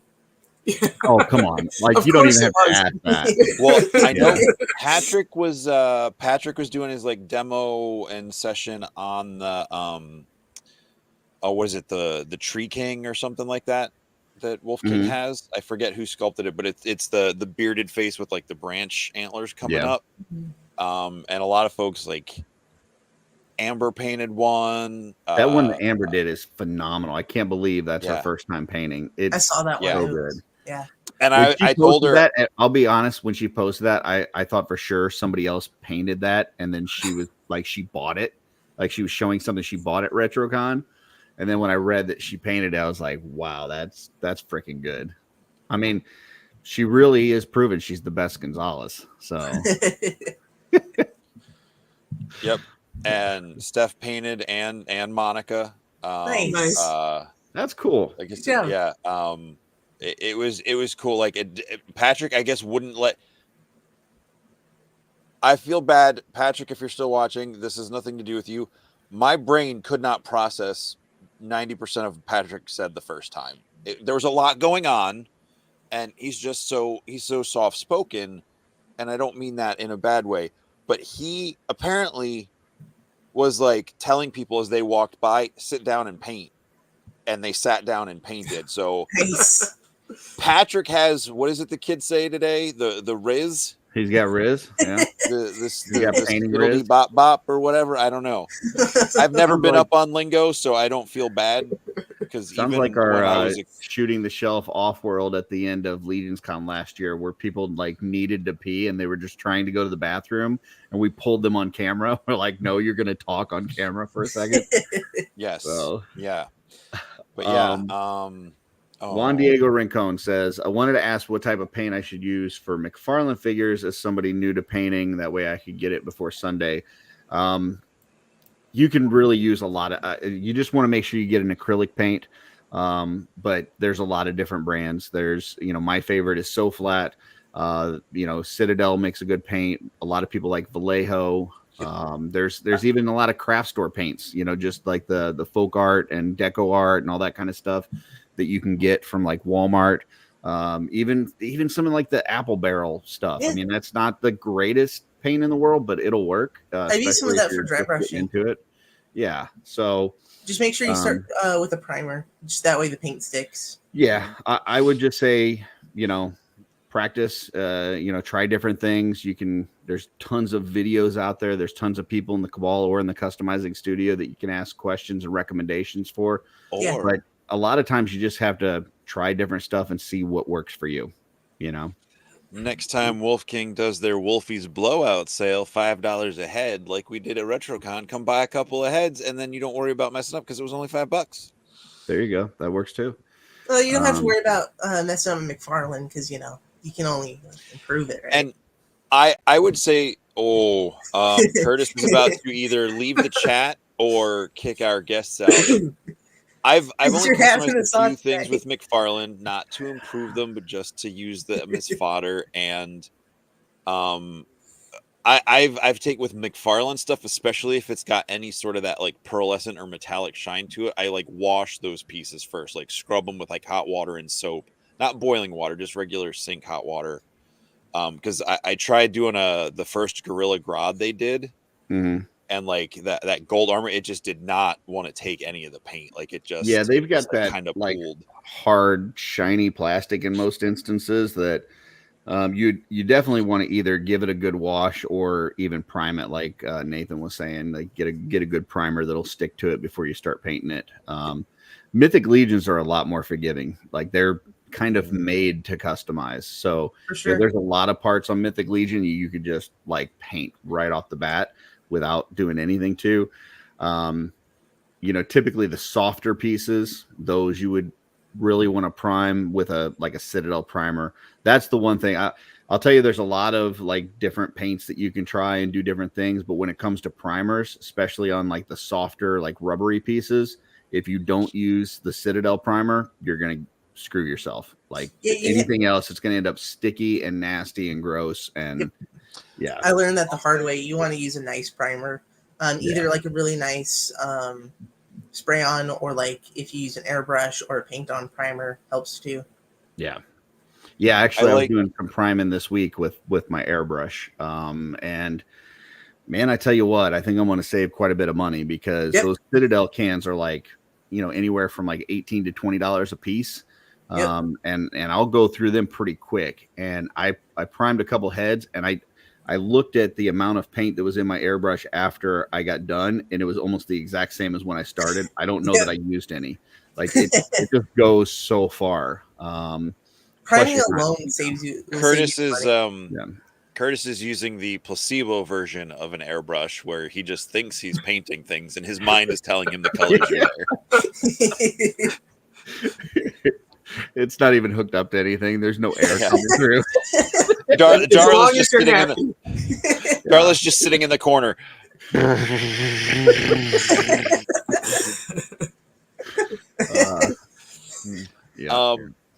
I personally, I've been using the Pro Acryl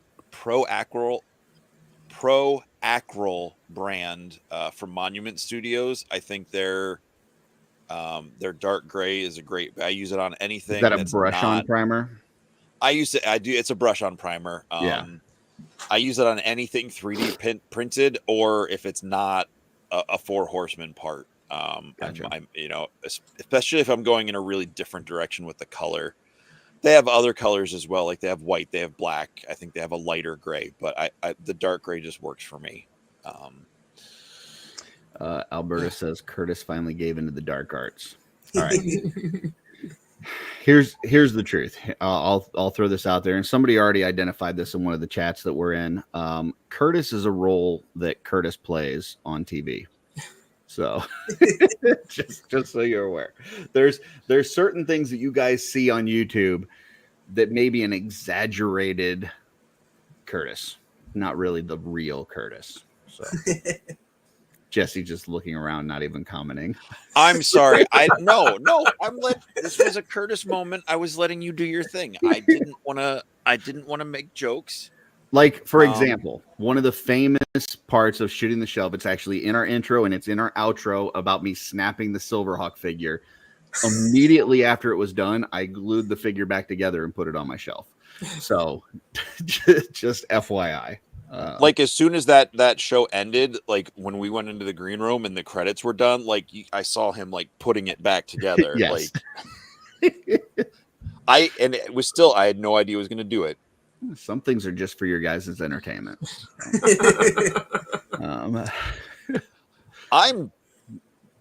Some things I do are as well, but a lot of times I'm just trying to keep up with I don't know what. Yes. So if you don't know, like Jesse over the last few weeks has said that he doesn't like being tickled. In reality, he loves being tickled. No. Just to throw people off. Yes. I cannot stress this enough. Even if I miss the letter E in the word more, you can still understand what I'm saying.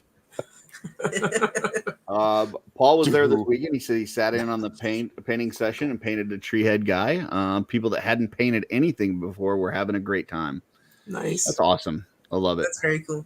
So Yeah. I'm glad Patrick's session went great because no one came to Legions 101. Okay. There were a couple people sitting there, but it was no one that needed to know anything about Legions. Like, it was Brett Stoddart and Joe Vasapolo and Ryan and Amber. And it's like, you guys know how this works, right? Yeah. Cool. Well, here's all the fodder bins. Help yourselves.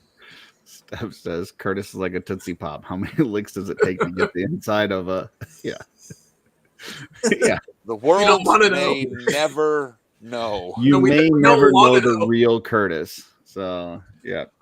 You know, there's that. What is that? That quote about, like, you know, Here you might maybe know is a man, better analogy. I'm like an onion. Yes. You got it. Yeah. Peel you it. know, Yeah. you might know a man his whole life, but until you like put him over a volcano, then you'll meet the real man. Like, Yeah. I think that was Joe versus the volcano. I mean, I'm taking it from Firefly, which I think they're taking it from like a real, like, historical quote, and I totally butchered it. But speaking of butchered, we've got a giveaway going on. Yes, we do. For the meatless. Up to 42 peoples. Brett, like an onion, he makes everyone cry. All right. Duly noted. But only because we're peeling back his layers. So we're the ones cutting into him first, right?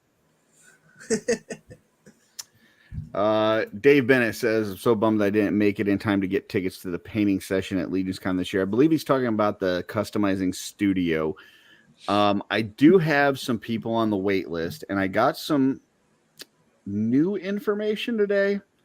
So I may be reaching out to some of the people that are on the wait list. I've got to see if I can still get shirts and get busts for people that are on the wait list.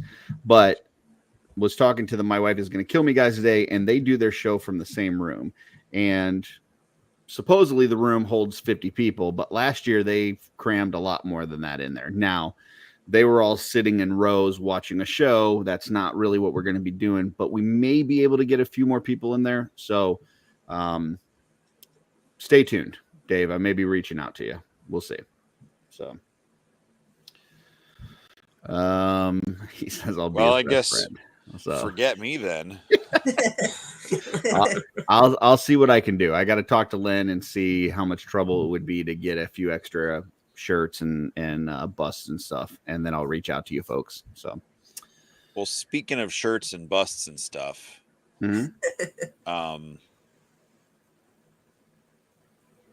should we spin the wheel? Paul says, hopefully I'm on that wait list. Yes, you are number 1 on the wait list, actually, Paul. So, yeah, sure. Let's spin it. We can do that. All right. Give away a skeleton. Anybody Sean, when do you want to do the countdown? Skeleton? Huh? Either of you want to do the countdown? 3, 2, 1. Yep. 3, 2, 1, go. I don't know where the skeleton is. It's here in my apartment somewhere. He's hiding. We'll find it. Nice. Hey, Tanya McCoy. Very cool. Okay, here's the thing. We are not going to ship out that skeleton until you see Deadpool Wolverine. Just throwing that out there now. So I saw it though. No.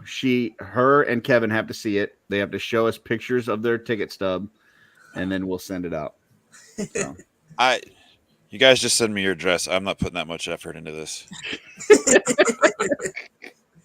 If it was in Curtis's possession, I wouldn't be able to say anything.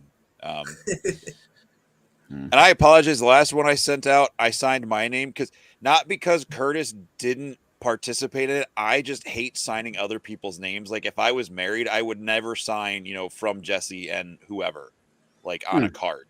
I would when someone's like, oh, sign for the pizza. I'm like, it's not my credit card. Like, just sign it. I'm like, I can't. It's not my card. Like, I just have some weird issue with that. So I can't remember who I sent the last one to. but it was from Curtis and I, not just me. So just wanted to clear that up because I felt bad. So sorry, Curtis. You don't have. For the record, Curtis said nothing to me about this. This is just what goes on in my head, and I'm having an I beat existential him crisis afterwards. right now. Apparently, yeah. The person thanked just Jesse. They didn't thank me, and I whooped Jesse afterwards. And so this is him apologizing. So, so question. I've been having this run through my head. On the top of your displays there, what are those white boxes? Those are all extra parts or accessories for all of my figures. Oh, are those like those like photo cases with the little slot to put in a description? Acid free. Okay. So, and they that is store super organized. I like that. That's awesome. Yeah, everything's bagged and boxed. He's on to me. And just for my knowledge, Sean, and this is for you, not for Nathan, because I don't want to hear what he has to say about this. Do you have any McFarlane in your collection? I do own some McFarlane figures. I will say that. None of them are on display. Wow. Like, I don't like. I have some McFarlane. Like the King Shark's probably like my favorite, like one of my favorite figures on my shelves. You know, if it wasn't for Todd McFarlane, you probably wouldn't have Mythic Legions today. You know that, right? Just want to make sure you understand. The man is a legend in the industry. So. Oh, I take it back. I do actually have some McFarlane. I have some of the old anime McFarlane figures on display. Nice. From that 20 plus years ago. Like a boom enabled. We marked that down. That counts. So.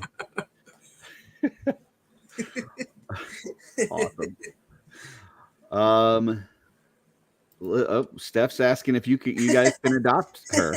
So sure. Really likes your collection. It is. I gotta say, you got a very nice, clean setup. I do like. She can come if she brings Oliver Glios with her. Yeah. Yeah. That'll work. She definitely has a ton of that. So. Yeah. So Jesse, speaking of Glios, was there anything that you saw? Did you even get around at Retrocon to see any kind of the stuff that they had? I think I walked through about a third of the aisles. Yeah. And did you see anything interesting that caught your attention? Yeah, I saw some cool stuff. I thought I saw some cool stuff. I don't know if anyone else would agree with me because I showed everybody what I got and they were just like, uh-huh. No, I found the McFarlane Where the Wild Things Are. I forget which character it was, like the black furred one with like the horns, like doing, like the step. I've always wanted some of those, and it was $10, so I grabbed that. I grabbed some McFarlane stuff for fodder. One of the things the Jetfire, the trade was pretty. Oh cool. Yeah, that was cool. And he had like 4 of them like in a row, and they just got progressively more yellow and lesser in price. Yeah, Dirk, that was what I was going to get to. So, Curtis, you've seen like the Fisher Price animals I've had, like the elephant, the giraffe, and stuff. I found the horse, the cow, and the monkey, which I already had, but they were all intact and they all had their tails still attached. So, oh wow, that was pretty rare, and they were like $4 a piece.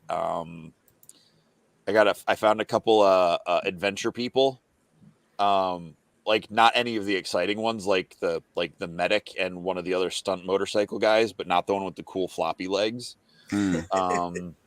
What's and none of the Mamu? The Mid-Atlantic Meetup. Oh, okay. Yeah, I thought I Mamu. always know it as Jesse Con. So yeah, well, it's okay to be wrong. But yeah, Brad did say there was some incredible stuff there. So. It's, again, not trying to rub it in for anyone that can't get there, but for anyone who can get there and didn't go, like, there's a ton of Mythic Legions and Horseman stuff, but there's from like everything from the 80s and the 90s. Like, there's video games,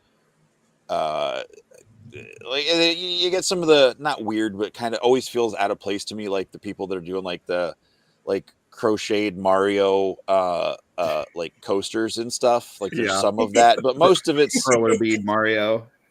So most of it's like like toys and collectibles, but like it goes back. You got the metal lunchboxes. I found a whole bunch of trading card packs, Curtis, that weren't opened. Ooh. I did get a what did I get? I got an ET one, and what was the other pack? Is it the Tops ones with the gum? I think it's the animated Turtles packs. So yeah, like it was the wax packs, like the wax paper. So yeah, it's a really cool nostalgia, and it's huge. Like it was packed. Like there was a lot of people. There were a lot of people that came out for the Mythic stuff, which was really cool. They just didn't come to the Legions 101 because they all know what that deal is. Yeah, no, it's a fun show. If you're in the East Coast, area, it's definitely worth trying to get to. And I didn't go, but apparently that Cybertronic spree is a lot of fun. Seeing the Transformer cosplayer band. So that's cool. Yeah, did you guys Sean, did you ever collect those old like the Tops cards that had the gum and all that? Yeah. Yep. Yeah. Baseball cards. I had some of the Ninja Turtles. The Marvel ones, the Marvel and the X-Men ones were the big ones. The Fleer, like the really glossy ones. Honestly, I wasn't into those as much as like the 92 X-Men with the Jim Lee art. Yeah. And the 91. Those were what got me into comics, honestly. Oh, really? Yeah. Just seeing all of the artwork. Because, a bunch of my friends at the school, had them. And totally got hooked into that and just started picking up comics from the local, supermarket or whatever, and then just took off from there.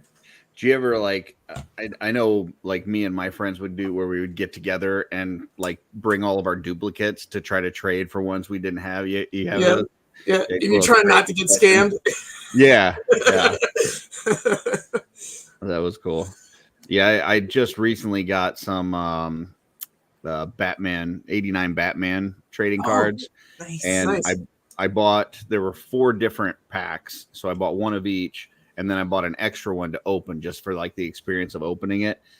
And the gum was like, I didn't eat it. Looking at it was like brown and spotty, and it was like stuck to the card. Like the first one that you get was a sticker. Like all the rest were cards, but the first one was a sticker. Right. Yep. And it was like a really cool sticker of like Batman, like full in his gear and stuff, but the gum was stuck to it and left like this residue. So I had to throw it away. And Jesse left because it was like, even thinking about it, he's disgusted. Yeah. And were you the one that told me to smell it? Yeah. Yeah, because I was opening it, like I was late for the studio that day, and I jumped in and I told them that I opened it, and people were asking me, like telling me to eat it. I'm like, there's no way I'm gonna freaking eat this thing. It's like disgusting. And then Nathan's like, well, just smell it. And I made the mistake of like without thinking, I just smelled it, and it about knocked me out. It was so bad. It was, yeah. I will say this, if you ever get to the point where someone tells you to smell something, don't do it. Yeah, don't do it. I'm like, how bad? I'm like, how long past the expiration date is milk bad? I'm like, smell it. I'm like, no. I'm like, yeah, you can smell it if it smells bad. I'm like, milk always smells bad to me out like in the bottle, because like you get that little rim of dry, crusty milk around the cap. Mm-hmm. Like that's what I smell. I don't smell the milk inside, and it's always like. I never thought as kids of that. Nice. Like, there you go. Cool. I never thought as kids about the gum going bad. Like there was never, like you didn't look for an expiration date or anything, You thought they were like Twinkies. They'd survive the nuclear apocalypse. Right. Like they've got so many preservatives and stuff. Plus it's sealed. It's a like wax sealed pack and stuff. Yeah. Well, just so you know, that doesn't do anything after 40 years. It's it's gross. That's awesome. Nice. Makes you wonder how sanitary that gum was originally anyway. Right. Or how safe to eat, not sanitary. Yeah, I don't know what the shelf life on trading card gum is. I don't want to know. It's less than 40 years. It's also less than 17 years because my buddy and I had some Return of the Jedi gum 17 years after it came out, and it just turned into powder in our mouths. Yeah, you don't want to chew your milk. That's always bad. So if you have to ask if the gum is okay, then it probably isn't. So just for anybody out there, like if you were planning on buying an 89 Batman pack and you wanted the sticker card, I'm just going to tell you the sticker is going to be ruined. There's no way, because they put the sticker first and the gum's against it. So I'm just telling you, there's no way to get a good sticker unless somebody's already opened the pack and put it like in a binder like Jesse's got there. So yeah. Anyway. Or stickers. I'll be setting these out. Oh, yeah. Yeah, I just saw those the other day. So yeah, that's cool. Yeah. You have to come to Legion's Con so you can give them out to people. Yeah. And you're doing something with a YouTube channel? Oh, yeah. You got a new YouTube channel. Yeah, I started on the side. It's not action figure related or anything. It's just me playing the tin whistle. It's an Irish instrument. Oh, nice. And that's what's that? I know I subscribed to it, but I tried to pull it up earlier and what's the YouTube? It's I'm just, not super functional. My King Castle Seizure. Gotcha. Beautiful. Jesse will put a little tag there, a little banner at the bottom. Nice. Trying to. And then also your Instagrams. Now yours is King Castle Seizure, and then what's your Instagram, Sean? It's Mecha. That's right. It's just at Mecha. Mm-hmm. Yep. And it's all. Wait, you're Mecha? Yeah. Did I know that? There's no there's like no hyphens or underscores or any of that, right? Shouldn't be. Yeah, that's right. That explains why Mecha is not commenting in the chat. Yes, he's like, this fucking Mecha guy just abandoned us this week. He's not even in there. All of a sudden, everybody's surprised. Yeah. To be fair, I've never seen Sean and Mecha in the same room at the same time. Yeah, you just outed yourself to the entire community. I knew just because I commented on the your pop and swap win and stuff. So, and then Nathan was like, "Oh yeah, my dad won that." So, yeah. That's funny.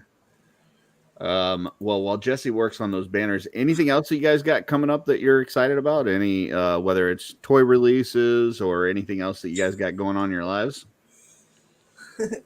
I think we're just waiting for Necronominus is the next big thing, like everyone else. Yeah. Got a lot ordered in that. Yeah. You went hard on that wave, huh? Yep. That and actually more so the All Stars 6. Oh, the one that went tagged on with it. Necronominus, and then I got more from All Stars 6. Yeah. So many belt packs. Yeah. I think I got like 12. I think I got like 6 of each because there was like a black belt pack and a brown one, right? Wasn't there 2? Yeah. Yep. Yeah, I think I got 6 of each. Everybody gets new belts. Yep. Yeah. I mean, all those older figures. It's going to be funny because you're going to go to like, years from now, like you're going to go to sell like an older figure and they're going to be like, yeah, but it doesn't have the original belt. Like, fuck. I've already upgraded them all. That's okay. As long as people don't complain about like the missing, wing adapters or something. Right. Yeah. Yeah, you're never getting those. Like here, I'll give you a back adapter, but I don't know that it's the one that came with it. The only one I know for sure is the Hagnon one. You know, it's translucent. That's funny. What out of those two ways between Necronominus and then the All-Star 6, what's the figure that you're most looking forward to? Well, I bought the most of Enoch. I'm looking forward to those a lot. Yeah, That he's the all right in answer. on Templar. You just totally made up for your whole McFarlane bashing, because Enoch is definitely the best figure that we're looking forward to coming out. So, dude, that's cool. I like that. Yeah. Yeah, I like the like just the little scratches and stuff in the. I can appreciate a dirty, grungy figure. I just can't bring myself to make one. Your other one. This one? Mm-hmm. Yeah. I brought this one too. Nice. Yeah. That's awesome. Yeah. I bought a lot of Sir Elijah, and then when they showed Enoch, I'm like, it's even better. It's got a cape. You know, it's like so. But I got a bunch between the two of those things. I probably got at least 20, if not more, coming between the two of them. So nice. I'm really excited for those. What about you, Sean? You know, honestly, the surprise for me was Gideon. Yeah, oh man. I'm not a fan of the original figure, and I'm not really into that faction very much, but that figure looks gorgeous. There's so much detail. You lost me at not liking the original figure. The original figure is badass, but but the new one is definitely better. It's a huge upgrade. So. I think it's just the Aren't you the one that said out with the old, in with the new, Curtis? Not with that figure, because I spent a lot of money to get it. Oh, okay. I was saying going into that wave, like, please don't remake Gideon. but then they showed it, and I was like, okay, that's cool. Yeah, they did a great job with that. Like, that's what a version 2 should be. Like, they just amped everything up on that guy. It's cool. Now we need an Otho to go alongside him, please. Exactly. Yeah. Exactly. I tell you what, I'm really also looking forward to the ogres, the back, and then the Baradak. Like, just awesome. I've waited so long to have armored like torsos and armored parts on an ogre, because it's all just been like the bare chested, bare arm, kind of thing. And so that'll create some really cool options for mixing and matching. Like, put some like armored torso ones with a bare arm, or like maybe like a strap across it, and then like a pauldron, and then one armored arm or something, like a gladiator kind of thing. I think it's going to create a bunch of different options for ogres that we haven't had before. I don't know if the bare arms are going to fit on them, though. Bare as in not armored, not like from the bear doesn't have armor. No, like saddle, like BARE. No, it's BEAR. It's a different word. So BEAR with me on this conversation. And Joe says, how can you not love that mustache? It's not quite a Joe Gonzalez mustache, but it's pretty good.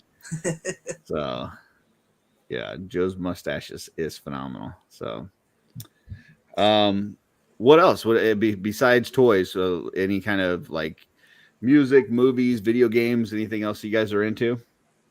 I've been playing a ton of the Wukong game, the new one. Oh yeah, that's sick. Is it on the computer, or is that on a? It's PC like and PlayStation. Gotcha. Okay.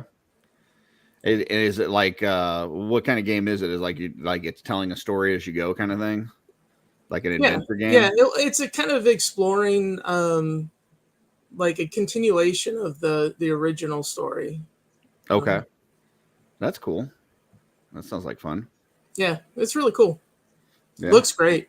It's frustrating as hell, though. Yeah. Yeah. There's some bosses you just get stuck on forever. Yeah. Yeah, that always bugged me back in the day. Like you were talking about the turtle game earlier, like the freaking water level with the electric stuff. Dude, Oh God, that level made me so freaking mad. Oh Right? gosh. Yeah, Yeah. that was infuriating. That was very difficult to control. I tell you what though, kids today are spoiled, man. Like, you know, my son, he'd buy a video game and like within 2 days he'd beat it, and he'd buy a new video game, 2 days beat it. I'm like, okay, all right, let me put in some old NES games, and then and after a couple days you're banging the controller against the wall. That was me and Bayou Billy. I begged my parents for that game, and I cursed that game so much. After I got it, I was so happy to get it, and then after playing it for like a week straight and getting stuck on the same spot, I never wanted to see that game again. Then you're like maybe if I get one of the controllers with the turbo button, or maybe if I get a Game Genie and it's got codes that'll give me extra lives, or And the games were so expensive. I mean, they were $50 back then, but that was a lot more, Yeah. And there were like you were lucky if you got like a handful of games every year back then. Yeah. Games are so cheap now, but yeah. If you got a dud, you just played it. Yeah, played it anyway. You played it. You already paid for it. You may as well. Yeah. Yep. Unless it was the Atari ET game. Yeah. The one, probably the game that I played the absolute most was Super Tecmo Bowl. Like for Nintendo, we would have like tournaments where a lot of kids at that age, like I knew kids that were like having poker parties and stuff, like where they'd put in money and play poker. We would have Tecmo games where everybody would pitch in like $5, and we would set up a whole bracket, and people would go against each other, and the winner would take all the money. That's awesome. Nice. Yeah. So that was a cool one. What about you, Nathan? What other things besides action figure collecting and customizing? What things are you into? Some of the new Usagi Yojimbo comics are out. I got to catch up on that. Okay. I think the only really thing I collect besides Mythic Legions is a lot of the like My Hero anime figures. Really excited for the new Figure Arts ones coming out. Okay. Nice. Anyone in particular? They've only put up 2 so far, like 2 of the main characters, Deku and Bakugo. Yeah. But yeah, those 2 are going to be really fun. That's cool. Brett says Super Tecmo is a shit. Listen, we all know Bo Jackson was the best running back in that game. So just saying. Yeah, if you had Bo Jackson, that was like cheat code. So Brad says, how did you get into Usagi Yojimbo? I think the first time I saw him was actually in the 2012 cartoon. The Ninja Turtles? The Ninja Turtles one, yeah. But I didn't know that he was a comic until years later.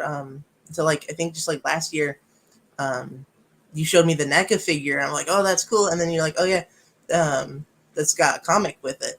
And so after I learned that, I think I've read through the comic series like at least like 5-6 times. Yes. Oh wow. I love that series a lot.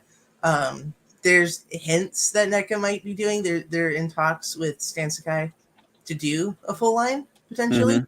And yeah, I would collect that fully. Like I would love a full Usagi line. That's cool. Yeah. And I gotta correct you, Curtis. The best running back is Forrest Gump on Rewind. Okay. DK Blau, I love My Hero Academia. Say that again. And you know what I was saying. Academia, Mecha High, Mecha Tiny Ho. No, now that's an attachment in my brain. I'm sorry. I'm pretty sure Curtis has said that like half the times he's read out Mecha. Hey, J-Max with me. Yeah, Bo Jackson almost cheating in that game. He was so good, for sure. Awesome. Well, guys, we appreciate you being on. We really, really want to see you at Legions Con. If you can't make it this year, totally understand that, but you gotta figure out a way to be there next year because I'm telling you guys, it'll change your world. Yeah, You'll never we're want gonna to try miss for next again. year. And we need the Finleys there. We need the Finleys at Legion's Con. So Yes. yeah, let's figure out a way. So anything else you guys got coming up that you want to promote? You want to talk about? Nope, just having fun with new figures. Just posting either in the Cabal or on Instagram. Beautiful. So check out the YouTube He's channel. been posting a ton lately. So yeah, for sure. Yeah, doing a great job with the painting. So Thank appreciate you. the 2 heads that you gave away tonight. And for those lucky winners. So yeah, folks, check out the YouTube channel that's out there, the King Castle Sieger. Also his Instagram, and then the Instagram for Mecha Rekka. So Thank you. And that desert sand skeleton that you put up the other day was really cool looking. Yeah. He was just showing that one here a second ago. Yeah. Oh, sorry. Yeah, I think you were doing one of the giveaways when he was showing it, but yeah. Okay. Yeah, super And guys, cool. I apologize. I did have a blast with you. I'm sorry my brain is so distracted, but I will probably watch this episode back so I can remember what all we talked about. He'll be no, like, I'm not wait, drunk. we talked about that? I don't even remember it. And I never rewatch our show, so that's a good thing. Well, Nice. one of the things that we do talk about with Legion's Con is that it is becoming more of kind of like a family event. Like, people bringing their wives, people bringing their kids. And for that reason, we definitely need you guys there. So figure out a way next year. We'd love to see you. It'll be exciting. So Nice. Well, thanks for coming on. We're going to go ahead and put you backstage, close out the show. And then, if you got to run, totally understand. If not, hang out back there and we'll be with you just as soon as we're done. Will do. And, where there's a whip, there's a way. Don't tell my wife. Okay. Yeah. All right. You got that reference, right? No, I missed it. From the Rankin and Bass animated Return of the King. Never seen it. When Frodo and Sam are trying to get into Mordor and they get stuck with the orcs, and in the movie, they start fighting each other, and in that there's a song, because of course there is, and the orcs are like, where there's a wit, there's a way. It's like the bad guy, they're driving the orcs on. Thanks, Steph. It's awesome. Learn something new every day. Look that up, Curtis. You'll have fun. Okay. Yeah. It's a beautiful custom for sure. All right, guys. Well, we'll put you backstage. Hopefully we'll see you in a minute and be right Thanks there. for having us. Yeah. Absolutely. Thanks a lot. See, Brett knows what's up. Yeah. I mean, yeah. Okay. Sorry, you were robbed of a joyful childhood. I didn't even know that Rankin and Bass was a thing until this year. So grew up with Monster Squad instead, which amazing. we actually talked about that. I think it was Cookie and Len and I. We had a good time talking about that. So I appreciate you for introducing me to that and having me actually watch it. So yeah, like Brett said, Missouri. So that's all you got to say. Well, that says Missouri. It's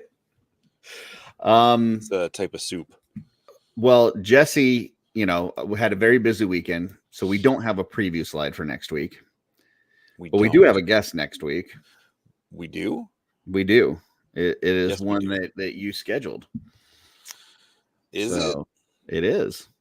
This is not me being playful like I normally am. This is me genuinely forgetting who I scheduled because I didn't make the slide yet. Oh, yes.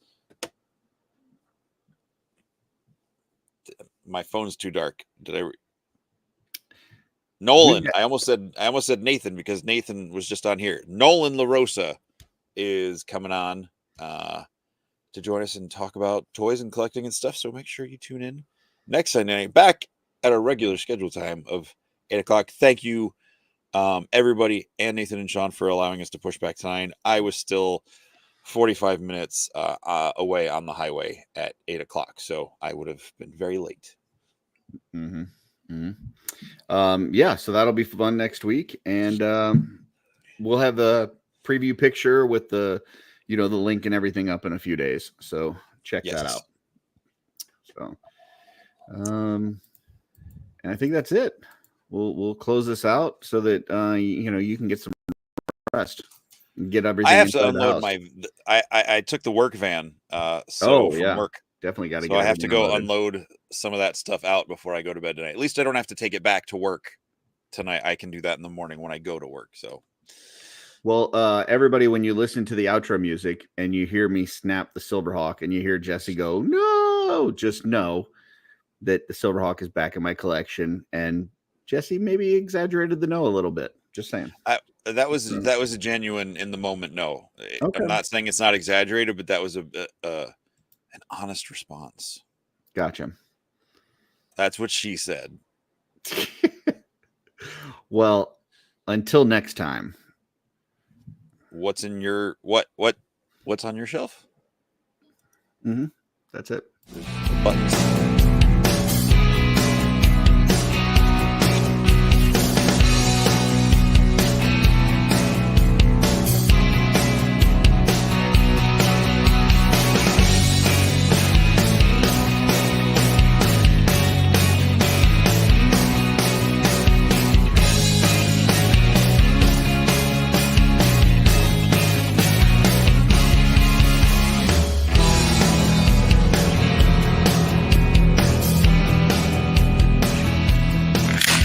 No!